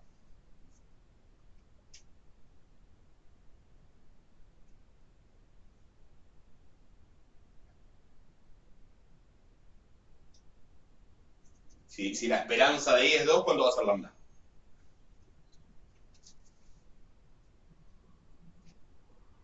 Dos, ¿sí? Claro, 2. La esperanza de una distribución de Poisson es lambda, o sea que si la esperanza es 2, lambda es 2. ¿Ok? ¿Estamos de acuerdo? Perfecto. Ahora, dice, mientras que la cantidad esperada de hijos es 2, mientras que en la generación de estos, la cantidad esperada se estima que será de un hijo para cada uno. Es decir, a los hijos de esta persona, también la distribución de la cantidad también la cantidad de hijos que van a tener es aleatoria, porque visto hoy, nace alguien, ¿sí? No sé cuántos hijos va a tener en su vida, no puedo predecir eso. Pero esa cantidad de hijos, vamos a suponer que sigue una distribución de Poisson, pero la cantidad esperada de hijos de esas personas es 1, porque uno puede pensar que la natalidad va decreciendo, entonces cada persona tiene menos hijos, etcétera, etcétera. Bueno, pasa de ser 2 a ser 1, o sea que el lambda va a ser 1. ¿Sí? Y entonces lo que me pregunta el ejercicio es, ¿cuál es la cantidad esperada de nietos de alguien que nace hoy? O sea, de esta persona, no la cantidad esperada de hijos, sino la cantidad esperada de nietos. Y nietas, y nietes. Y nietis. ¿Ok? Y la varianza. O sea, más en general, si n es la cantidad de no quiero poner n, bueno, no importa, n cantidad de nietos de alguien que nace hoy,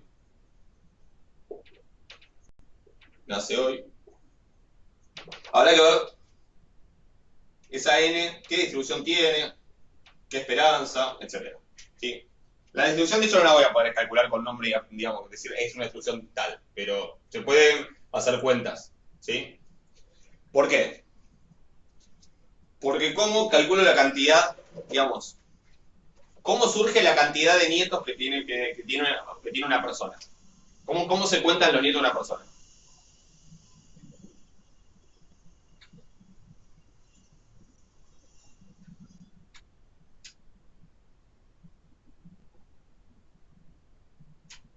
Sé que es una pavada por lo que estoy preguntando, pero ¿alguna idea? Contando los hijos, claro, contando los hijos a los hijos, ¿sí? Cuento cuántos hijos tuvo el primer hijo, cuántos hijos tuvo el segundo hijo, cuántos hijos tuvo el tercer hijo y así, ¿ok? ¿Hasta dónde? Hasta la cantidad de hijos.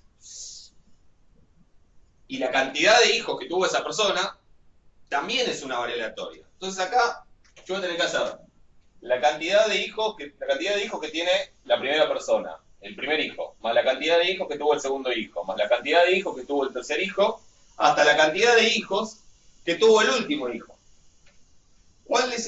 ¿Qué número es el último hijo? Bueno, es la cantidad de hijos que tuvo o sea, es esta I de acá, digamos, Y si esto es la cantidad de hijos que tiene quien nace hoy, y esta es la cantidad de hijos de cada uno de sus hijos, entonces tengo que hacer esta suma. ¿Se entiende? El tema de esta suma es que no sé cuántos términos voy a tener que sumar. ¿Estamos de acuerdo? Creo que hay algo en el enunciado que nos dice que vamos a necesitar que sean independientes estos, cosa que no es necesariamente cierta, pero no importa, lo vamos a suponer. Pero yo no sé cuántos términos voy a tener que sumar. Porque de hecho, si esta persona no tiene hijos, no voy a tener que sumar ningún término y la cantidad de nietos va a ser 0. ¿Sí? Si esta persona tiene un solo hijo, es decir, si es 1, solamente voy a tener que hacer H1. Si esta persona termina teniendo 2 hijos, voy a tener que hacer H1 más H2. Y así. ¿Ok? O sea, que tengo una suma de variables aleatorias, supongamos las independientes, pero lo que no sé es cuántas de esas variables voy a tener que sumar. Es decir, voy a tener una suma de una cantidad aleatoria de variables aleatorias. ¿Estamos de acuerdo? ¿Se entiende eso?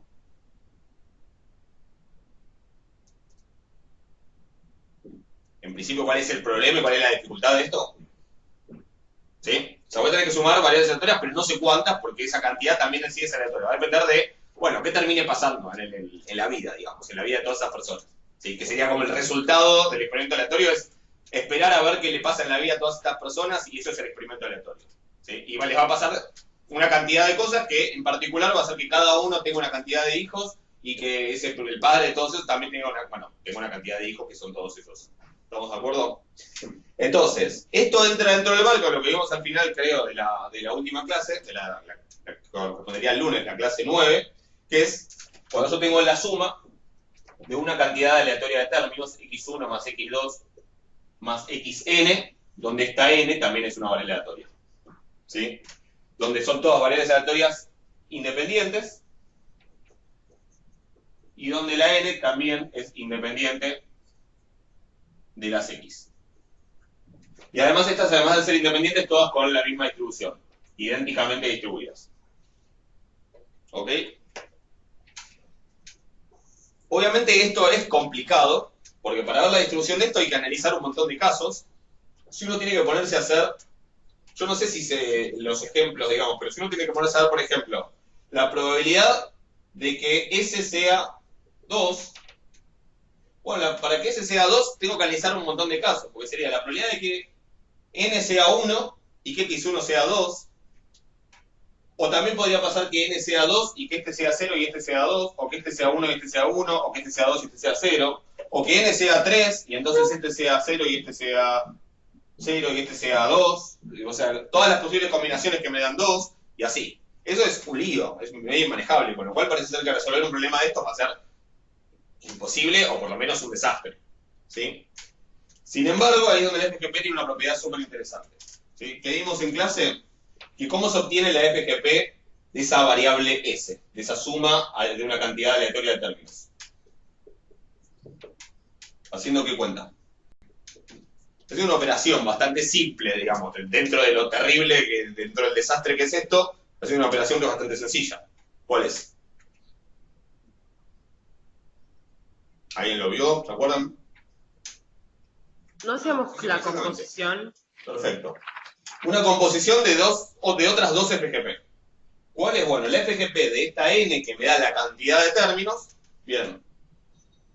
Y otra FGP que es básicamente la de todas las X, que como son todas con la misma distribución, es la misma FGP. Hay otra cuenta más complicada que se puede hacer para el caso en que no son idénticamente distribuidas. En el apunte, cuando yo hago la demostración, que no hace falta que la sepan, pero si a alguien le interesa, en el apunte está como hecha una idea de la demostración, se puede dar la fórmula más general. Pero para el caso particular, en donde todas tienen la misma distribución y al FGP de todas esas la llamo G sub X, simplemente es G de N de G de X de T. Es decir que la composición es en este orden. La de S es la de N compuesta con la de X. Lo cual es bastante llamativo. Sí, ahora vemos quién es X, quién es S, quién es N, ¿no? Porque obviamente va a haber que modificar un poco la nomenclatura. ¿Sí? Si es 0, H va a ser... Sí, hay una convención... Ah, ya entendí la pregunta. Hay una convención que es que si la N, es decir, la que me indica la cantidad de términos, vale 0, entonces asumimos que S es 0.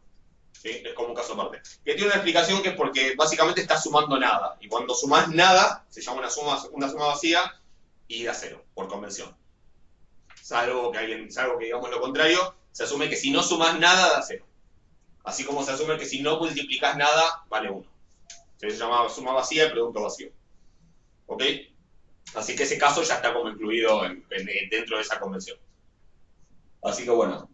Pero digo, es bastante llamativo porque en realidad algo que parece que va a ser medio inmanejable porque hay un montón de combinaciones distintas, lo puedo hacer con esto.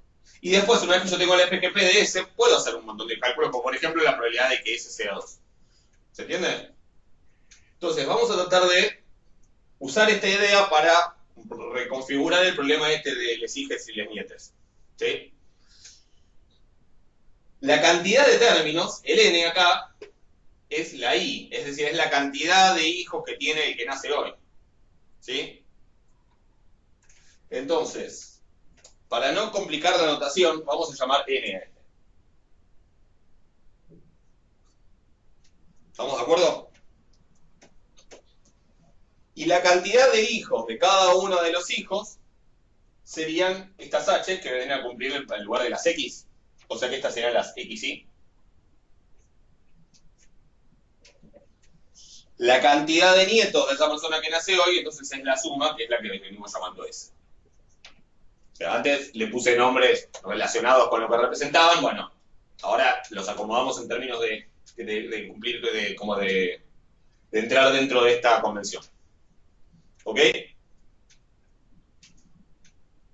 Entonces, ahora yo puedo llamar S a la cantidad de nietos de esa persona que nace hoy, N a la cantidad de hijos de esa persona que nace hoy, y XY a la cantidad de hijos que tiene el iésimo hijo de la persona que nace hoy. De esa manera, se cumple que S es la suma de X1 hasta XN mayúscula. ¿Estamos de acuerdo? ¿Hasta ahí alguna duda con el planteo?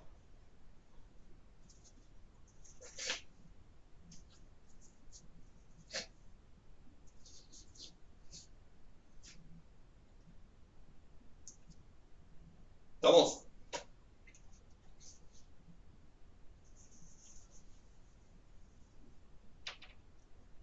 ¿Preguntas? ¿Está claro que entonces ahora es la cantidad de nietos la hago así y uso esto?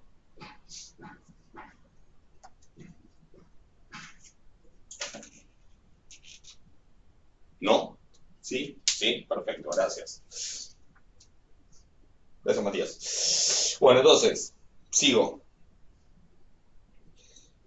¿Qué me queda?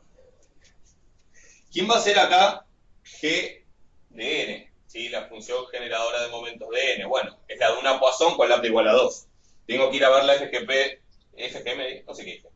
La FGP de una Poisson, recuerden que era e a la lambda por t menos 1, eso sale del ejercicio 13, creo, ¿sí? Que es donde vemos esto. Entonces va a ser e a la 2 por t menos 1. ¿Ok? Y la FGP de todas las XY, que la voy a llamar G sub X para no andar agregando su índice, pero que como todas tienen la misma distribución, todas van a tener la misma FGP, es e a la 1 por t menos 1 porque es una Poisson 1. Así que es e a la t menos 1. Conclusión, la FGP de S, de la cantidad de nietos, es la composición de estas dos, es G de N de G de X de T. Entonces, ¿qué quiere decir eso? Que donde en la N, en la G de N dice T, yo tengo que meter todo esto. ¿Ok? Así que me va a quedar E a la 2 por, y donde dice T voy a poner E a la T menos 1, menos 1. ¿Sí? No es la función más agradable del mundo, ni la más linda del mundo para tener que derivar, pero es mucho más manejable y además tenemos mucho más sistematizado el cálculo de derivadas que tener que ponernos a pensar, como dije antes, bueno, ¿de cuántas maneras esto me puede dar tanto? Y si tiene un solo hijo, esto. Si tiene dos hijos, puede ser esto, esto o esto. Si tiene tres hijos, tengo todas estas posibilidades. Y así hasta el infinito encima, porque piensen que si n es con rango finito todavía, pero si n es con rango infinito, encima tengo que trabajar con sumas infinitas. se vuelve bastante inmanejable bastante rápido. ¿Sí? De hecho, les dejo como, si quieren, como el desafío, por si a alguien les interesa verlo, algunos de los ejercicios estos de calcular probabilidades, tratar de resolverlos directamente, sin usar las PGP, van a ver que es muy difícil. O sea, se puede, pero me aparecen sumas horribles. O sea que es bastante necesario acá buscar un atajo y es este. Después, bueno, habrá que derivar esto y bueno, sí, tampoco van a tener todo servido, pero no es tan terrible. ¿Ok? Pues ahora que yo tengo esa FGP, la voy a usar para responder las preguntas. ¿Sí? El ítem A me pregunta cuál es la cantidad esperada de nietos de alguien que nace hoy, o sea, de la variable que acá llamamos S, y cuál es su varianza. ¿Sí? O sea, que lo que quiero es la esperanza y la varianza de S. Eso es lo que me pide el ítem A. Esperanza de S y la varianza de S. ¿Ok? Entonces, ¿qué voy a tratar de calcular? Usando la FGP.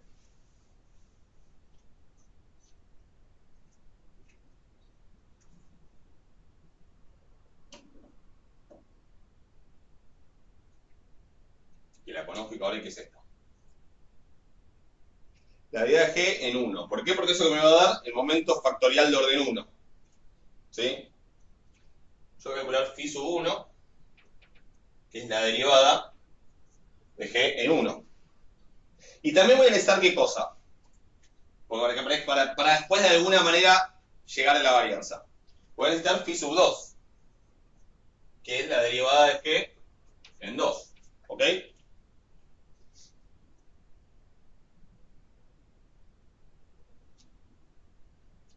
¿Vamos? ¿Sí? ¿Sí?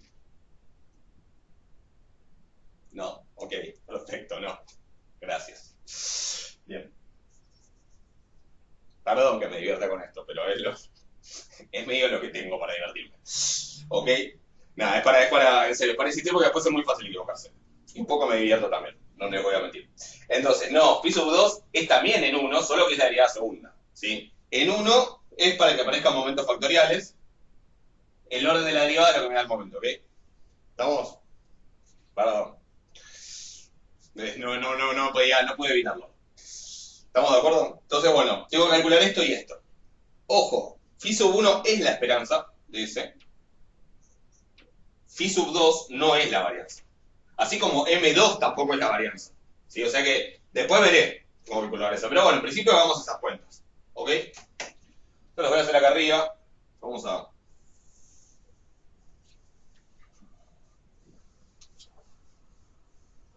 Entonces, G' de T es la derivada de esto. ¿Sí? A ver, es E a la algo.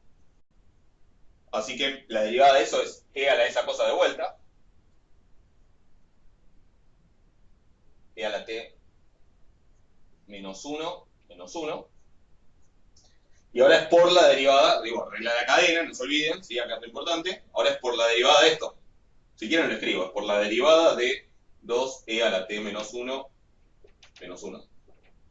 ¿Sí? Es e a la u por la derivada de u. ¿Ok? Así que es e a la 2 por e a la t menos 1, menos 1, por, y la derivada de esto es 2 por e a la t menos 1, por la derivada de esto que es 1, más 0. ¿Ok? Si quieren, incluso lo podemos acomodar un poco. Esto es 2 por e a la... Voy a escribir esto un poco mejor. Acá es 2e a la t menos 1,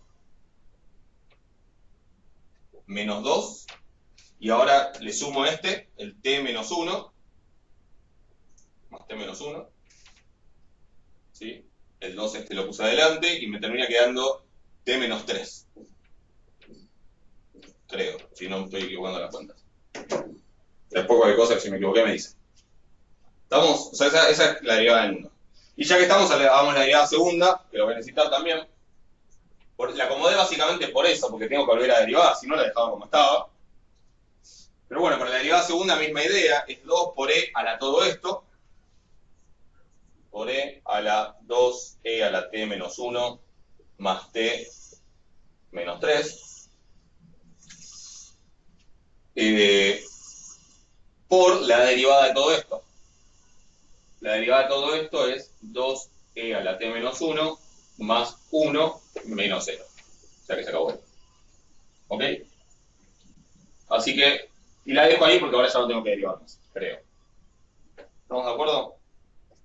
Así que phi sub 1, que es la derivada en 1, es acá. Es esta y esta. Es 2 por e a la 2 por e a la 1 menos 1, 0. O sea, 2 más 1 menos 3. Me termina dando 2. ¿Ok?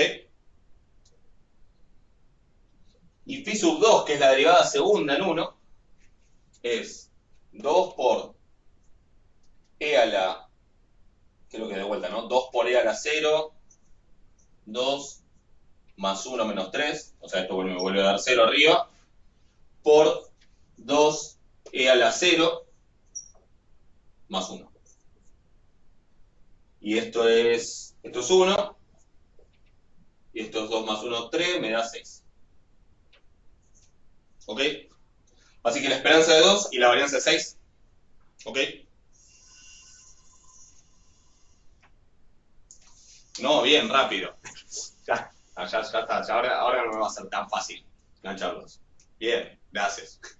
Bien, me gustó el énfasis de Martín. Bien, no, mentira. ¿Sí? No, la varianza no es 6. Sí, la esperanza de 2, ¿ok? La varianza no es 6. La varianza en principio no tiene por qué ser 6, ¿ok? Vamos a ver cómo hacemos la esperanza y la varianza. La esperanza es 2, porque, a ver. Esperen que quiero ver qué voy a necesitar para el otro ítem, así borro lo que necesite. Que nunca tenga link. Okay. Esperen que voy a copiar esto acá, si puedo borrar. GS de t, entonces es e a la 2, e a la t menos 1, menos 1. Si lo dejo anotado, pero bien está.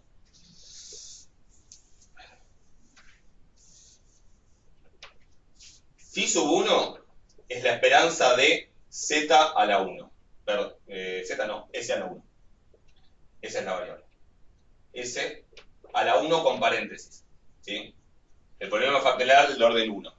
Que es a la 1 es la esperanza de S y se acabó. Porque es un solo factor. Phi sub 2 es la esperanza de S2, que es la esperanza de... Y ahora tengo que tener dos factores. S por el anterior, que es S menos 1, y se acabó. Porque tengo que tener dos factores porque es momento factorial de orden 2. ¿Ok? Entonces, phi sub 1 sí es la esperanza, así que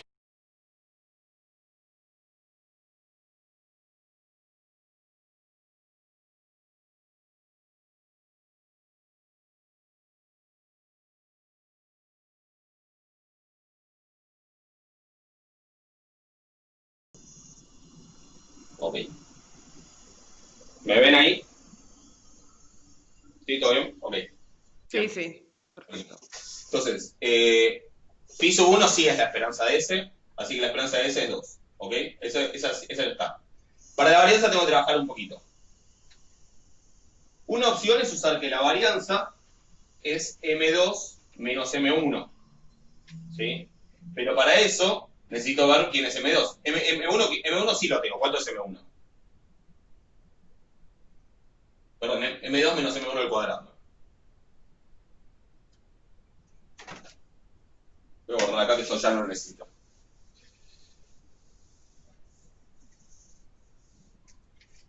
M1 es 2, ¿sí? Porque M1 es la esperanza. Entonces, yo lo que puedo hacer es decir, bueno, phi sub 2 es la esperanza de S por S menos 1. O sea que es la esperanza de S al cuadrado menos S. ¿Sí? Phi sub 2 es la esperanza de S al cuadrado menos la esperanza de S, porque son independientes. No, esa es mentira, sí, ya ahí no cae más. De hecho, no son independientes, ni pedo. Perdón, ni por casualidad quise decir. S cuadrado y S obviamente no son independientes, pero vale porque es una propiedad de la esperanza.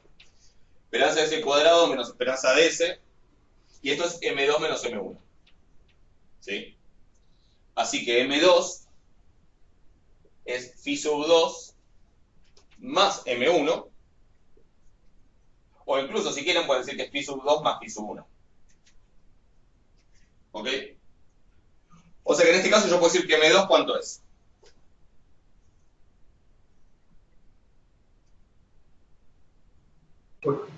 Es 8, ¿no? Parece que mi ejemplo favorito. Es 6 más 2, sí, es 8. O sea que ahora que sé que M2 es 8, esto es 8 menos 2 al cuadrado. O sea, menos M1 que es 2 al cuadrado, así que es 4. ¿Estamos de acuerdo? Y ahí sale la varianza.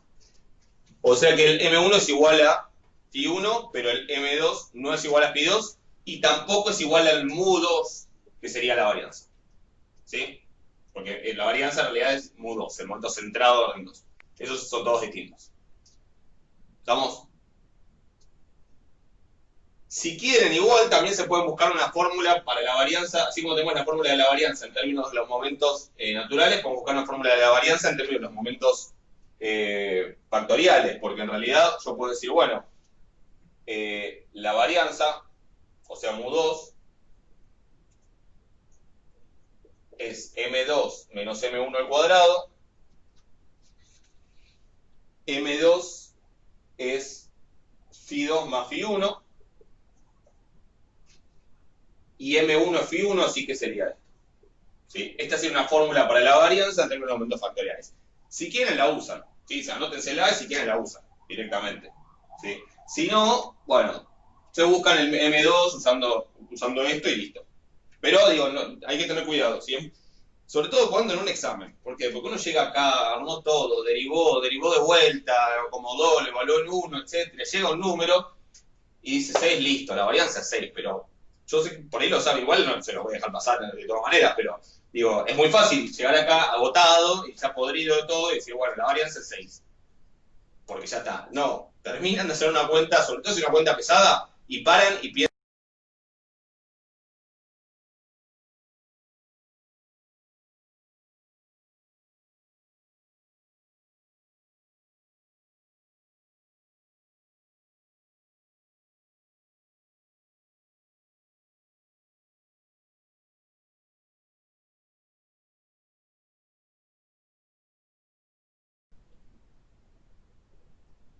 Bueno, ahí estamos. Volvió, bien. Gracias Rodrigo, por el apunte. La varianza es 6 termina, ok, ¿no? Sí. Terminan de hacer el ejercicio, que espero que mejore esto. Pero bueno, igual, no saben lo que fue el principio del cuatrimestre pasado. Era cada 30 segundos se cortaba. Así que la verdad que, sí, muerte de Fiverr, y a todos tengo entendido, porque yo escucho a los que se quejan de Fiverr, del Telecentro, así que para el caso no nos sabe nadie, pero sí, en mi caso en particular, muerte a Fiverr, fuerte a Fiverr. De todas maneras, no saben lo que era el principio del cuatrimestre pasado. Era imposible. Si ven alguna de las primeras clases que subí, igual no tienen por qué mirarlas, pero era una tortura. Así que esto es el cielo. Entonces, ¿en qué estábamos? Eso, lo que me dijo Rodrigo. Ustedes llegan acá al 6, terminando de hacer una cuenta, sobre todo si es una cuenta bien pesada, frenan y dicen, bueno, a ver, ¿qué me preguntaba? La varianza. ¿Esto es la varianza? No, esto no es la varianza. Si quieren, se toman 1 minuto o 2 de descanso y siguen. Sí, pero es muy fácil cuando uno llega cansado, después de un montón de cuentas, de decir, listo, terminé, ya está, otra cosa. Más si después tengo que hacer otro ejercicio, etc. Así que presten atención a eso, es un error común poner tipo, listo, la varianza es 6. ¿Qué más? Bueno, hasta ahí estamos. Esperanza y varianza era del ítem A. Y para terminar, el ítem B me pide la probabilidad de que una persona que nace hoy no tenga nietos. ¿Sí? O sea, de que esa persona que nació hoy, ¿sí? Que en el fondo la cantidad de nietos de esa persona era lo que representaba la variable S, la probabilidad de que no tenga nietos. Nietas, nietes y nietes. ¿Qué me está preguntando en términos de escribir una probabilidad, una variable aleatoria, algo por el estilo?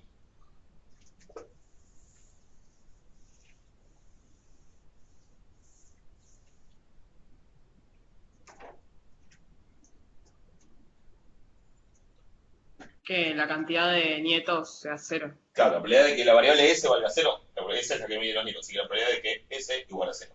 ¿Sí? O si quieren, Claro. bien, probabilidad S igual a 0, ahí apareció el relojito que me lo estaba esperando, porque sabía que iba a aparecer. Bien. La puedo escribir así, la puedo escribir así, es lo mismo, ¿no? Esto es la función de probabilidad puntual y esto, bueno, es la probabilidad del evento S igual a 0.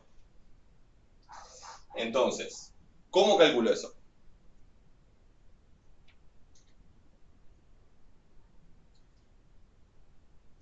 A ver, para que aparezcan probabilidades puntuales tengo que evaluar en dónde.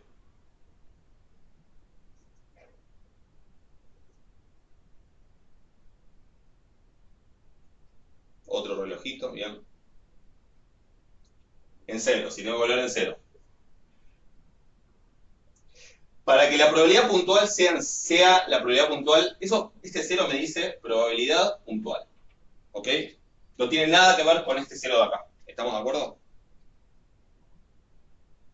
Para que sea la probabilidad en 0 que tengo que hacer.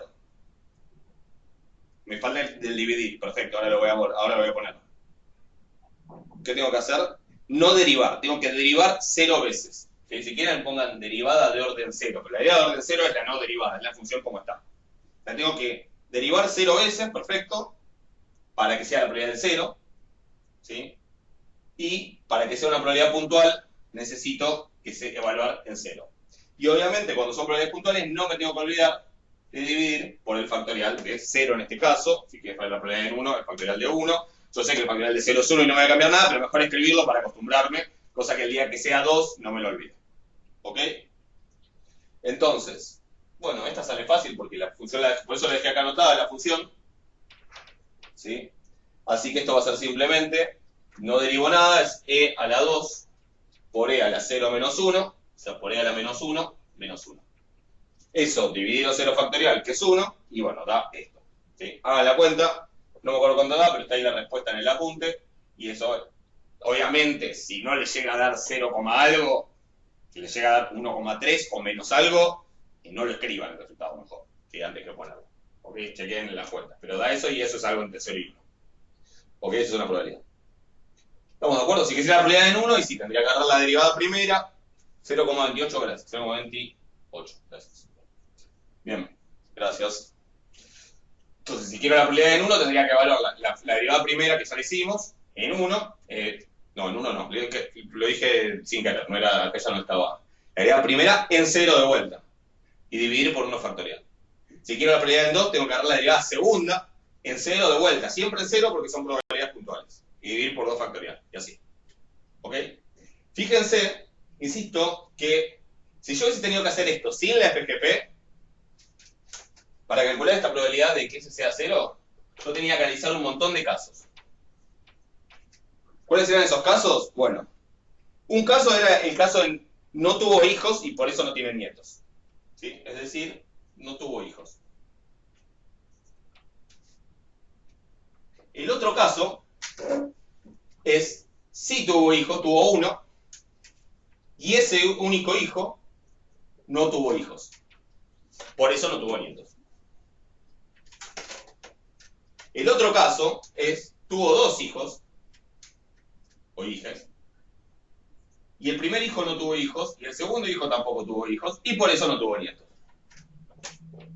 Y el tercero, y el cuarto, y el infinito, porque acaso son infinitos casos. O sea, ¿esto se puede escribir? Sí, se puede escribir como una suma. Esto como son todos sucesos excluyentes, sería una suma de todos estos cosas, que es una suma infinita, y a su vez cada uno de estos, como son independientes, sería un producto infinito, un producto desde tal cosa a tal cosa. O sea que esto se puede escribir. Son todas las ramificaciones, claro, pero acá son infinitas. Se termina quedando sumas y productos, pero acá son infinitas. Si tienen ganas de jugar un poco con esto, jueguen. Saben que esto se termina escribiendo como la sumatoria desde, no sé, desde k igual, desde n igual 0 hasta infinito, de algo por una productoria desde k igual 1 hasta n y no sé qué corno. Y si se dan maña, a lo mejor llegan a que con esta probabilidad. Y esa es solo la de 0, la de 1, la de 2 son cada vez más complicadas porque son más casos que hay que analizar. ¿Sí? Pero, bueno, eventualmente se puede calcular, pero es mucho peor. Eso al lado de hacer una composición y evaluar en 0, o hacer una composición y derivarla una o dos veces en valor de cero, es una pavada esto en comparación con lo que sería solo esta manera. ¿Sí? Eso es lo que me gustaría que aprecien, ¿no? Como que les trajo un regalo, tipo así. Pero ahora como que vean cuál es realmente la utilidad de esto. ¿Sí? Me ahorra, si bien tiene sus vueltas, es muchísimo más simple que ponerme a analizarlo sin esta herramienta. ¿Sí? O sea que realmente es una herramienta útil para este tipo de cosas.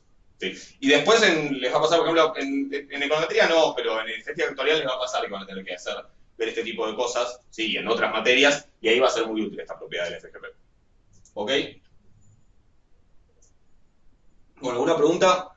Estamos en tiempo cumplido.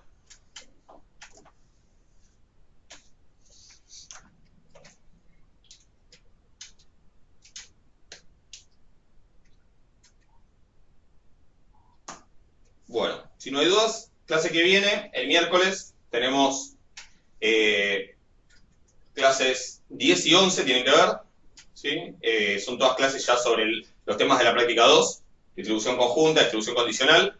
Creo que no terminamos de ver todo entre esas dos clases, pero para empezar por lo menos, vean si les quedó alguna duda de todo esto, traten de ir cerrando las prácticas 0 y 1, si hay consultas, usen el foro, y bueno, y nos vemos el miércoles que viene, ¿sí?